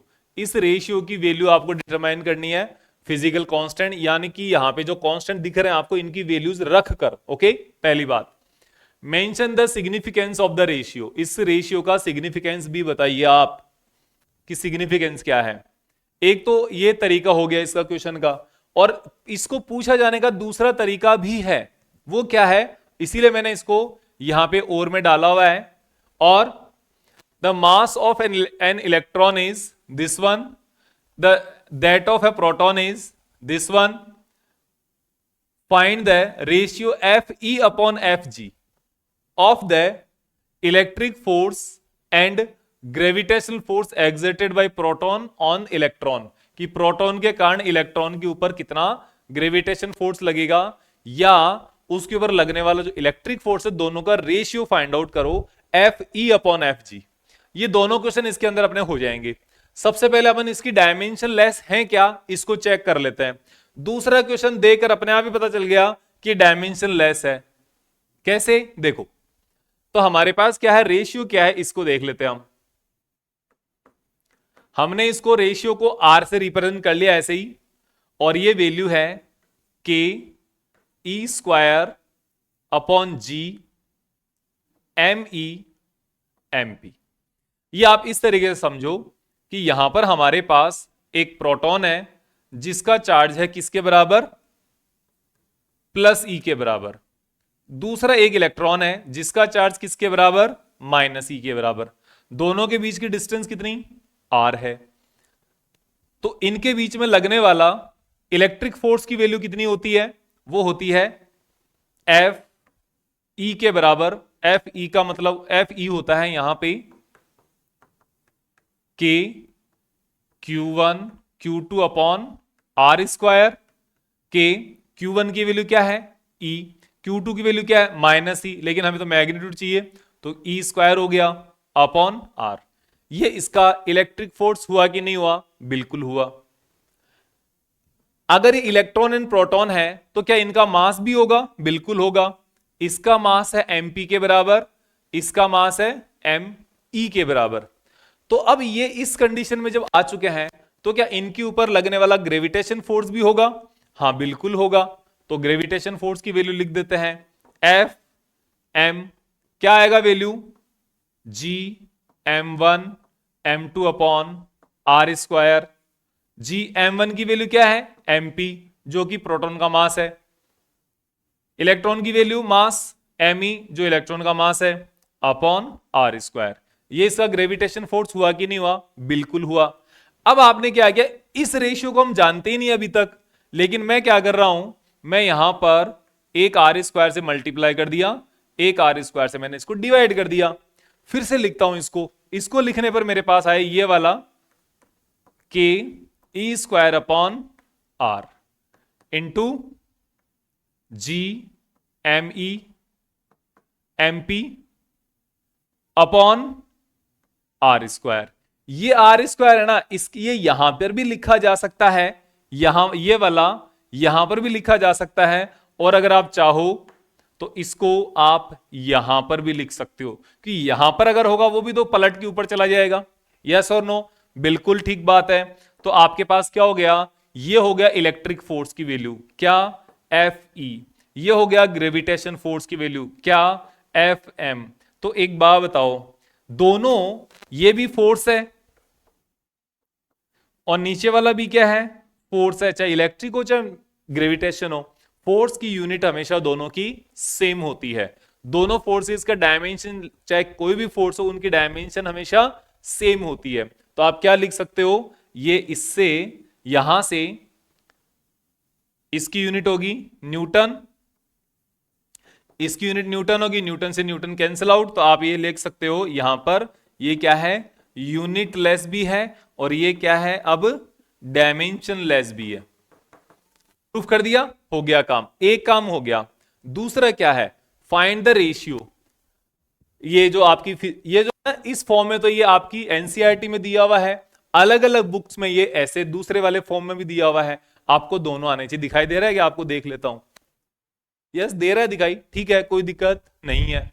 तो यहां पर दूसरे वाले से देख लो, चाहे इसका आगे का पार्ट देख लो, ये वैल्यू क्या है, तो आर के लिए हम के की और ई स्क्वायर की वैल्यू रख लेते हैं, K E square upon G M E M P. तो देखो के की वैल्यू कितनी है, 9 इंटू 10⁹9, ई की वैल्यू कितनी है 1.6 इंटू 10⁻19 का स्क्वायर अपॉन जी की वैल्यू, अब यहां पे देखो थोड़ी जगह कम पड़ेगी मेरे को जहां तक लग रहा है, नीचे लिख लेते हैं इनको, ठीक है ना, 9 इंटू 10⁻9, 1.6 इंटू 10⁻19, 1.6 इंटू 10⁻19, दो बार लिख दिया, यह आपके लिए ज्यादा सही हो गया, ठीक है। जी की वैल्यू कितना है 6.67 into 10⁻11, M E mass of electron कितना होता है 9.1 इंटू 10⁻31, मास ऑफ प्रोटॉन कितना होता है, कितना 1.67 इंटू 10⁻27। ये वैसे भी ऊपर वाला क्या हो गया एफ ई हो गया, नीचे वाला क्या हो गया एफ जी हो गया, आर दोनों में ऊपर नीचे है तो कैंसिल आउट हो जाएगा वैसे भी, और वहां भी दिया हुआ भी नहीं है, तो ये हो गया आपके लिए F E upon F G. तो ये भी आपको ध्यान में रखना है। तो यहां पे आप इसको सोल्व करके देखो, 9 into 1.6 into 1.6 upon 6.67 into 9.1 into 1.67 into 10 to the power, अब 10 टू दी पावर को देख लो आप, 10 टू दी पावर अगर मैं देखूं यहां पे तो देखो ऐड करते जाऊंगा मैं और अपने आप आपकी वैल्यू आती जाएगी। सबसे पहले है +9 +9 -19 -19, ऊपर वाले दोनों का तीनों का हो गया। अब नीचे, अब ये नेगेटिव ऊपर जाएगी तो पॉजिटिव बनेगी +11, फिर ये आगे वाला भी प्लस बनेगा +31, फिर आगे वाला भी +27, तो 10 टू दी पावर आ गया अपने पास 40, वो भी प्लस का आ गया। अब इसको पूरे को सोल्व कर लेते हैं। इसको सोल्व करने पर देखो क्या आता है, इसको सोल्व करने पर आता है 9 into 1.6 into 1.6 divided by 6.67, again divided by 9.1, again divided by 1.67, तो ये आ गया आपके पास 0.227 इंटू 10 टू द पावर 40, और आप लिख सकते हो 2.27 इंटू 10 टू द पावर 39। ये क्या है, this is F E upon F G, electric force और ग्रेविटेशन फोर्स के बीच का रेशियो है, इतना फोर्स यहां पर दोनों का रेशियो है, मतलब electric force is 10 to the power 39 times stronger than gravitation force. अब ये जो लगने वाला फोर्स है ना, आप अलग अलग पेयर्स का भी कैलकुलेट कर सकते हो, जैसे इलेक्ट्रॉन इलेक्ट्रॉन के बीच का, प्रोटॉन प्रोटॉन के बीच का, और ये जो है इलेक्ट्रॉन और प्रोटॉन का हमने कैलकुलेट कर लिया है, इलेक्ट्रॉन इलेक्ट्रॉन प्रोटॉन प्रोटॉन दोनों के बीच का आप खुद से फाइंड आउट कर लोगे। अगर इलेक्ट्रॉन इलेक्ट्रॉन के बीच का फाइंड आउट करोगे तो आपको पता चलेगा ये वाला रेशियो 42 आने वाला, 10 टू द पावर 42 आने वाला है, और अगर प्रोटॉन प्रोटॉन के बीच का फाइंड आउट करोगे तो आपको यही जो रेशियो आपको 10 टू द पावर 37 के आसपास आने वाला है।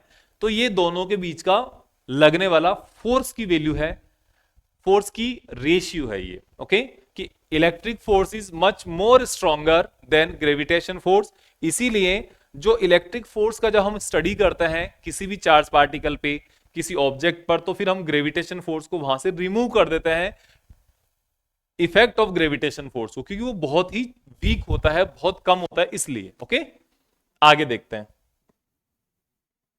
तो ये आपने देख लिया, ये ध्यान रखना। ये आगे वाला जो क्वेश्चन है ना, ये बहुत ही इंपॉर्टेंट और बहुत ज्यादा आने वाला क्वेश्चन है आपकी बोर्ड एग्जाम्स में भी और आपके कंपटीशन एग्जाम्स में भी, नीट जेई सब जगह। क्या कह रहा है ये, 2 आइडेंटिकल बॉल्स सच ईच हैविंग डेंसिटी रो, ये इंपॉर्टेंट टर्म है, डेंसिटी रो है, उन बॉल्स की जो डेंसिटी है ना वो रो है, are suspended from a common point by 2 insulating strings of equal length, L length की, इक्वल लेंथ की दो बॉल से जो सस्पेंड करी हुई है, both the balls have equal mass and equal charge, दोनों का इक्वल चार्ज है, मास है। In equilibrium each strings makes angle theta with vertical. पहले हम अभी तक यहां तक इसको देख लेते हैं। ओके, वर्टिकल, यहां तक ये एक पार्ट हो गया इसका। ये क्या कह रहा है, ये कह रहा है कि आपके पास एक ये वर्टिकल है यहां पर, और इसके साथ आपने क्या कर दिया, दो बॉल्स यहां पर लटकी हुई है, एक ये बॉल है, एक ये बॉल है। ओके, अब दोनों के ऊपर चार्ज जब होगा, दोनों के ऊपर चार्ज होगा तो एक दूसरे को रिपेल करेगी ये, तो रिपेल करने के कारण ये जो दोनों बॉल्स है ये क्या होगा, इस तरीके से दोनों बॉल्स हो जाएंगी, इस तरीके से आ जाएंगी। ओके, क्योंकि ये दोनों बॉल एक दूसरे के ऊपर रिपल्सन का फोर्स एक्सर्ट कर रही है।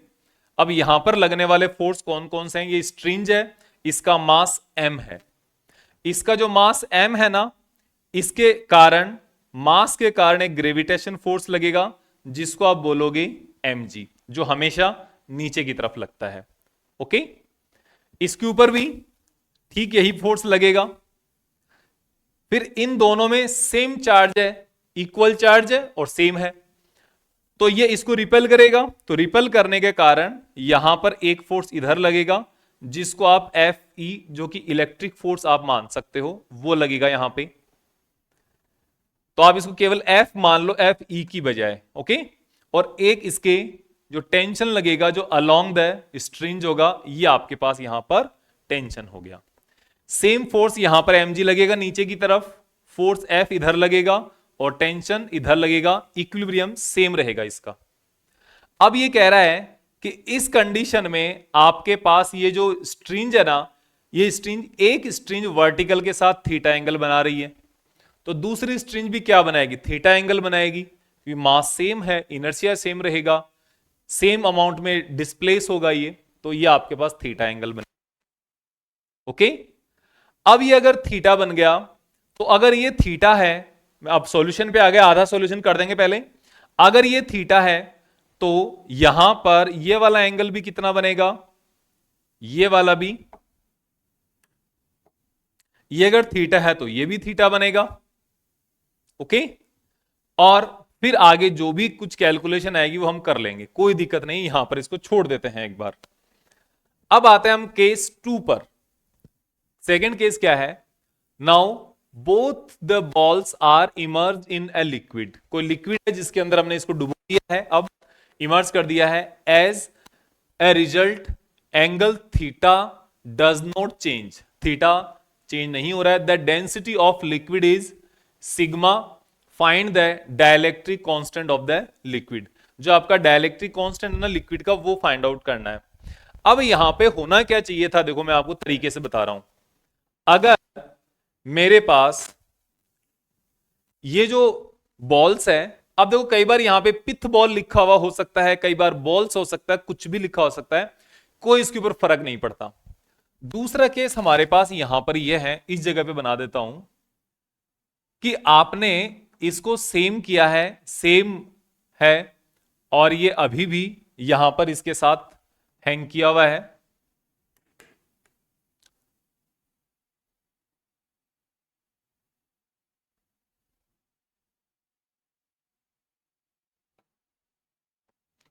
ठीक है, अब ये कोई छोटी बड़ी हो जाती है, कोई फर्क नहीं पड़ता। एक ये बॉल है यहां पे और दूसरी जो बॉल है वो यहां पर। ओके, अब इसका हम इक्विलिब्रियम अगर बनाते हैं तो यहां पर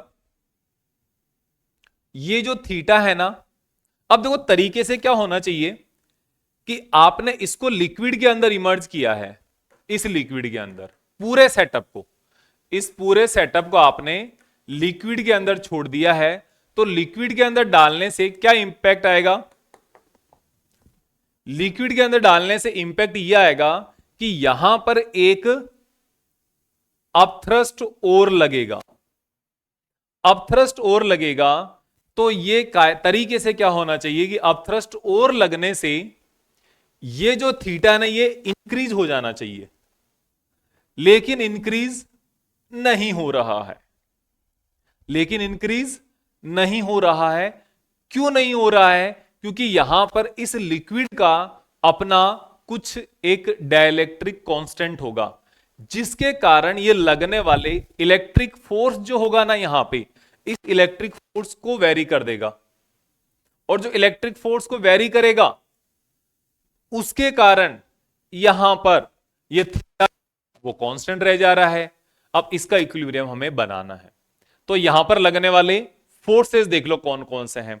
सबसे पहला फोर्स है ये नीचे की तरफ mg, जो खुद का इसका फोर्स है mg नीचे लगेगा, वो लगेगा इस बॉल के ऊपर।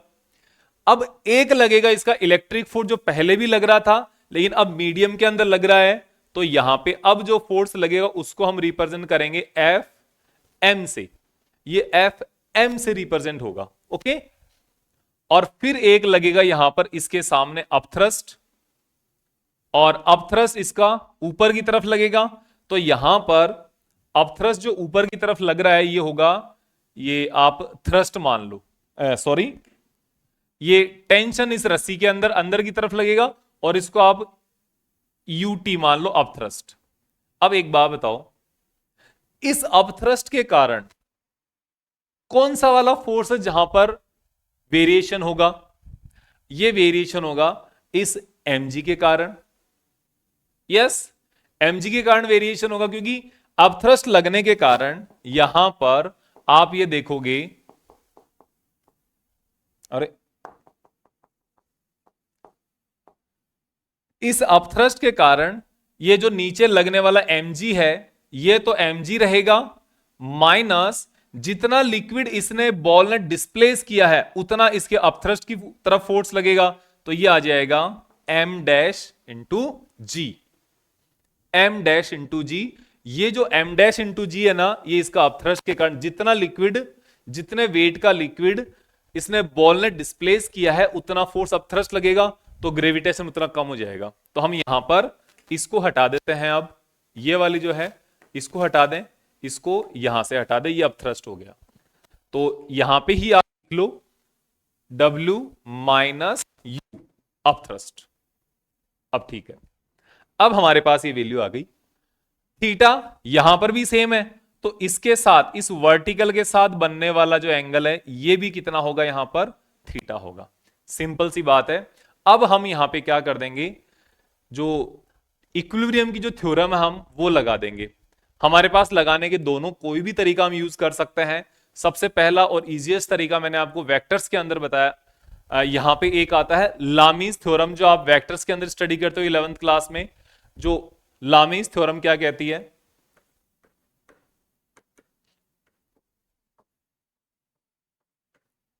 वो ये कहती है कि आपके पास इधर जो फोर्स है नीचे mg, ये फोर्स ऊपर आ जाएगा, और इसके सामने वाला जो इसके जस्ट ऑपोजिट वाला ये जो एंगल है ना, ये इस एंगल का साइन थीटा आ जाएगा। तो इस एंगल का साइन थीटा क्या है, साइन 90 प्लस थीटा, क्योंकि ये नीचे फोर्स हो गया, ये 90 प्लस थीटा ये एंगल हो गया, इक्वल्स टू ये वाला फोर्स जो इलेक्ट्रिक फोर्स है अपॉन इसके पीछे वाला एंगल कौन सा है, ये वाला एंगल है। अब ये कितना, ये एंगल होगा ये पूरा 180 में से 90, इस थीटा को सब्ट्रैक्ट कर दोगे 180 माइनस थीटा, तो ये हो जाएगा साइन 180 माइनस थीटा हो गया। फिर और अगर आप इस टेंशन को लिखना चाहो ये भी लिख सकते हो, टेंशन अपॉन साइन 90 हो गया, टेंशन अपॉन साइन 90। ये आपके पास यहां पर एक इक्वेशन बन गई। दूसरी तरफ अगर हम देखें, इसका इक्वेशन आप बना दो, इसकी इक्वेशन जब आप और इसकी इक्वेशन आप जब बनाओगे यहां से, इसकी इक्वेशन से पहले हम इसको थोड़ा सोल्व कर लेते हैं। इसको सोल्व करने पर क्या मिलेगा, ये आपको मिलेगा यहां से F is equals to mg upon sine 90 plus theta क्या होता है, कॉस थीटा होता है, equals to F sine 180 minus theta क्या होता है, ये साइन थीटा ही होता है। सेकंड क्वाड्रेंट ये है, ये भी सेकंड क्वाड्रेंट है और दोनों ही जगह साइन पॉजिटिव होता है। तो यहां से आपके पास एफ कितना आ जाएगा, एफ आपके पास आ जाएगा यहां से F is equals to sine theta into M G upon cos theta. इतना लिख लो, बाकी हमारे पास जो इसका आगे आएगा वो हम इसको देख लेंगे, ठीक है। अब है हमारे पास ये वाली टर्म, ये वाली टर्म क्या है, ये मीडियम है। मीडियम के अंदर हम यही चीज लगा दो, फिर से इक्विलिब्रियम। यहां पर इक्विलिब्रियम लगाने पर नीचे ये नेट फोर्स है, इसका मास के कारण जो ग्रेविटेशन फोर्स क्या आ जाएगा, M G minus M dash G upon इसके पीछे वाला angle sine 90 plus theta equals to ये एफ एम। एफ एम का मतलब क्या है, जो इलेक्ट्रिक फोर्स है मीडियम के अंदर, डिवाइडेड बाई ये पूरा एंगल जो कि 180 माइनस थीटा है, साइन 180 माइनस थीटा। और अगर ये टेंशन लिखना चाहो तो टी अपॉन साइन 90, ऐसे भी आप काम में ले सकते हो। टेंशन वाले की जरूरत नहीं पड़ेगी क्योंकि ये तो हमारी सॉल्यूशन में नहीं जरूरत पड़ेगी इसकी, इससे नहीं होगा। तो इसको सॉल्व कर लो, M G minus M dash G upon sine 90 plus theta क्या हो जाएगा, cos theta equals to F M upon sine 180 minus theta को साइन थीटा ही लिख सकते हो। एफ एम कितना हो जाएगा, यहां से एफ एम हो जाएगा आपके लिए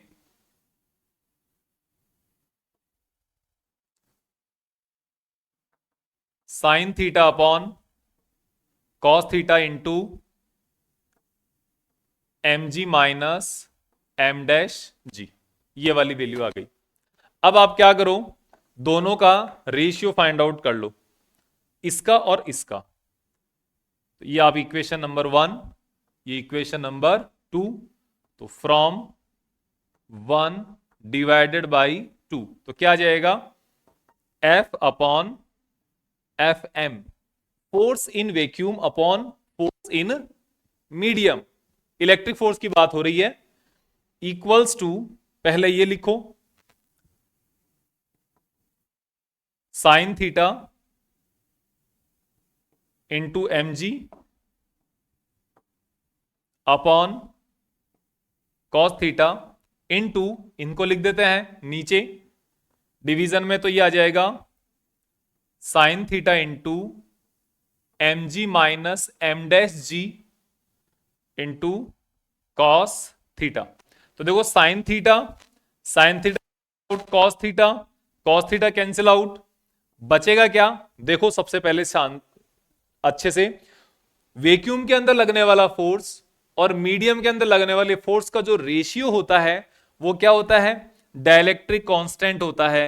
एप्सिलॉन आर से भी लिख सकते हो, के से भी लिख सकते हो, कोई फर्क नहीं पड़ता, ठीक है ना। तो एप्सिलॉन आर इक्वल्स टू इधर कितना, M G upon M G minus M dash G. अब ये जो मास है ना, इसकी वैल्यू लिख दो, इसको हम नेक्स्ट पेज में ले चलते हैं। ये हो जाएगा अपने पास epsilon R equals to M G upon M G minus M dash क्या है, जो लिक्विड का मास है जो उसने डिस्प्लेस किया है बॉल ने।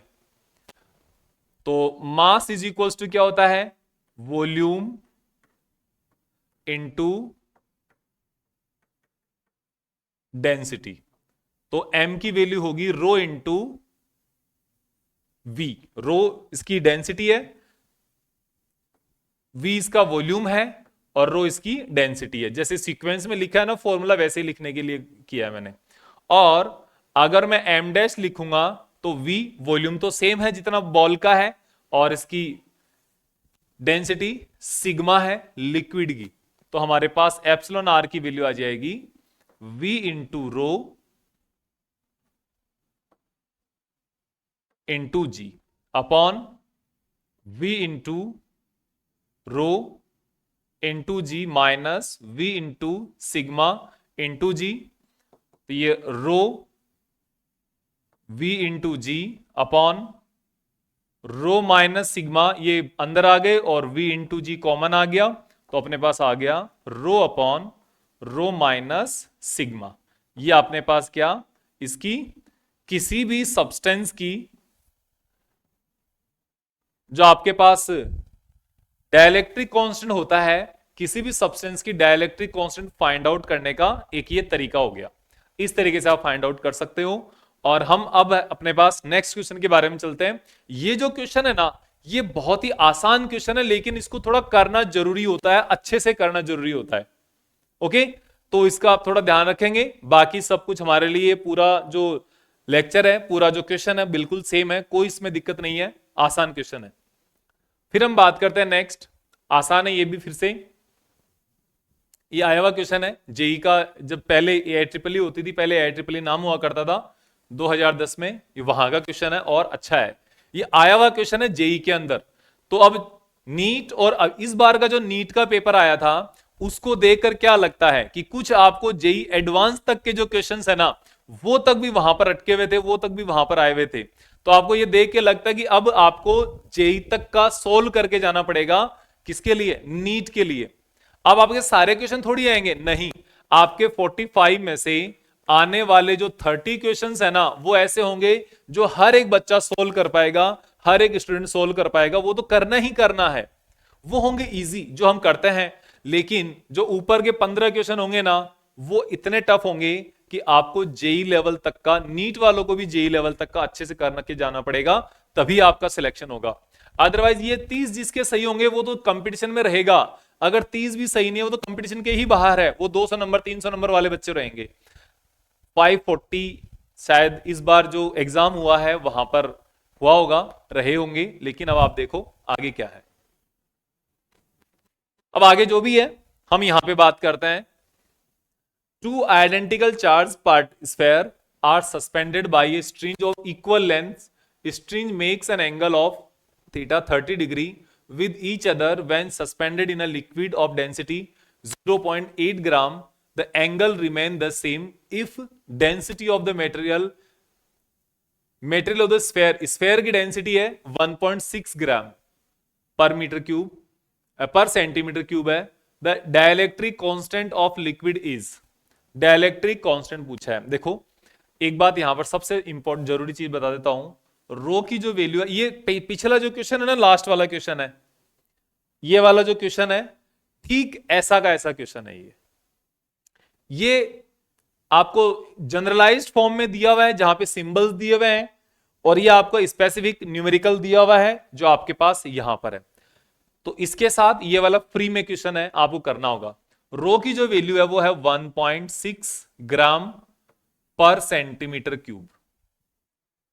अब मैं आपको देखो एक बात बता देता हूं, सबसे पहले बोर्ड एग्जाम्स के लिए जब हम बात करते हैं तो इसको हम ऐसा यूनिट्स में कन्वर्ट करते हैं। तो ऐसा यूनिट में कन्वर्ट करने के लिए हमें ये 1000 से मल्टीप्लाई करने पर ये क्या हो जाएगा, केजी पर मीटर क्यूब में कन्वर्ट हो जाएगा। ओके, अगर सिग्मा की बात करूं 0.8 ग्राम पर सेंटीमीटर क्यूब है, या फिर आप इसको 1.6 है ना, हाँ, तो ये इतना ही रहेगा। 1000 से ही तो मल्टीप्लाई किया आपने, यस इतना, और यहां पर भी ये 800 रहेगा। ओके, केजी पर मीटर क्यूब, क्योंकि 16,000 होने पर तो सबसे भारी मेटल से भी ज्यादा हो गया, इसलिए।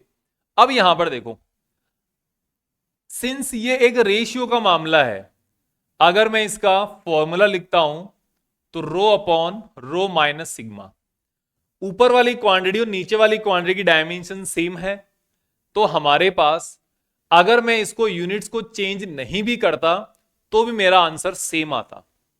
लेकिन एक मेरा स्टैंडर्ड प्रोटोकॉल है कि मुझे ऐसा यूनिट के अंदर ही काम करना है तो मुझे चेंज करना है, अदरवाइज मुझे चेंज करने की जरूरत नहीं है। मैं अगर इससे भी सॉल्व कर रहा हूं तो भी मेरा आंसर यही आने वाला है, और अगर मैं इससे सॉल्व कर रहा हूं तो भी मेरा आंसर यही आने वाला है, कोई आंसर डिफरेंट नहीं आएगा, ठीक है ना, ये बात ध्यान रखना। तो यहां पर भी अगर आप 16/16 माइनस 8 या 16/8 इक्वल्स टू 2, और यहां पर भी 1.6/0.8 आंसर इज 2। दोनों तरफ से आंसर क्या आने वाला है, सेम आंसर आने वाला है। बहुत ही लाजवाब क्वेश्चन है ये, बहुत आया हुआ अच्छे से क्वेश्चन है, इसको करना है आपको। ओके, तो ये इस तरीके से हमने यहां पर काम किया है, और ये जो लेक्चर है काफी बड़ा हो चुका है, तो इसको हम यहीं पर खत्म करते हैं। जो नेक्स्ट लेक्चर है आपका वो होगा vector form of Coulomb's law and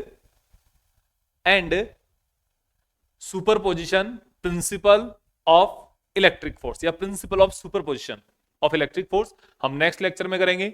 आपको लेक्चर कैसा लगा है आप मेरे को जरूर बताएं ये लेक्चर देखने के बाद, और नेक्स्ट लेक्चर भी इतना ही शानदार, इसी तरीके से बहुत शानदार तरीके से लेकर आने वाला हूं मैं, और वो आपको अब जल्दी रेगुलर मिलते रहेंगे लेक्चर्स, क्योंकि अभी पिछले दिनों में थोड़ा सा बिजी हो गया था, तो लगभग 8-9 दिन हो गए मैं लेक्चर नहीं डाल पाया आपके लिए। लेकिन अब जो लेक्चर्स अपने कंटिन्यू रहेंगे जब तक कि कोई बहुत बड़ा विशेष काम नहीं आ जाएगा तब तक, तो आप बने रहें और अपने फ्रेंड्स के साथ शेयर करें, मेरे को बताएं कि कौन सी चीजें हैं जो आपको थोड़ी और अच्छे से करनी चाहिए, आपको और ज्यादा चाहिए, तो मैं आपके लिए लेकर आऊंगा।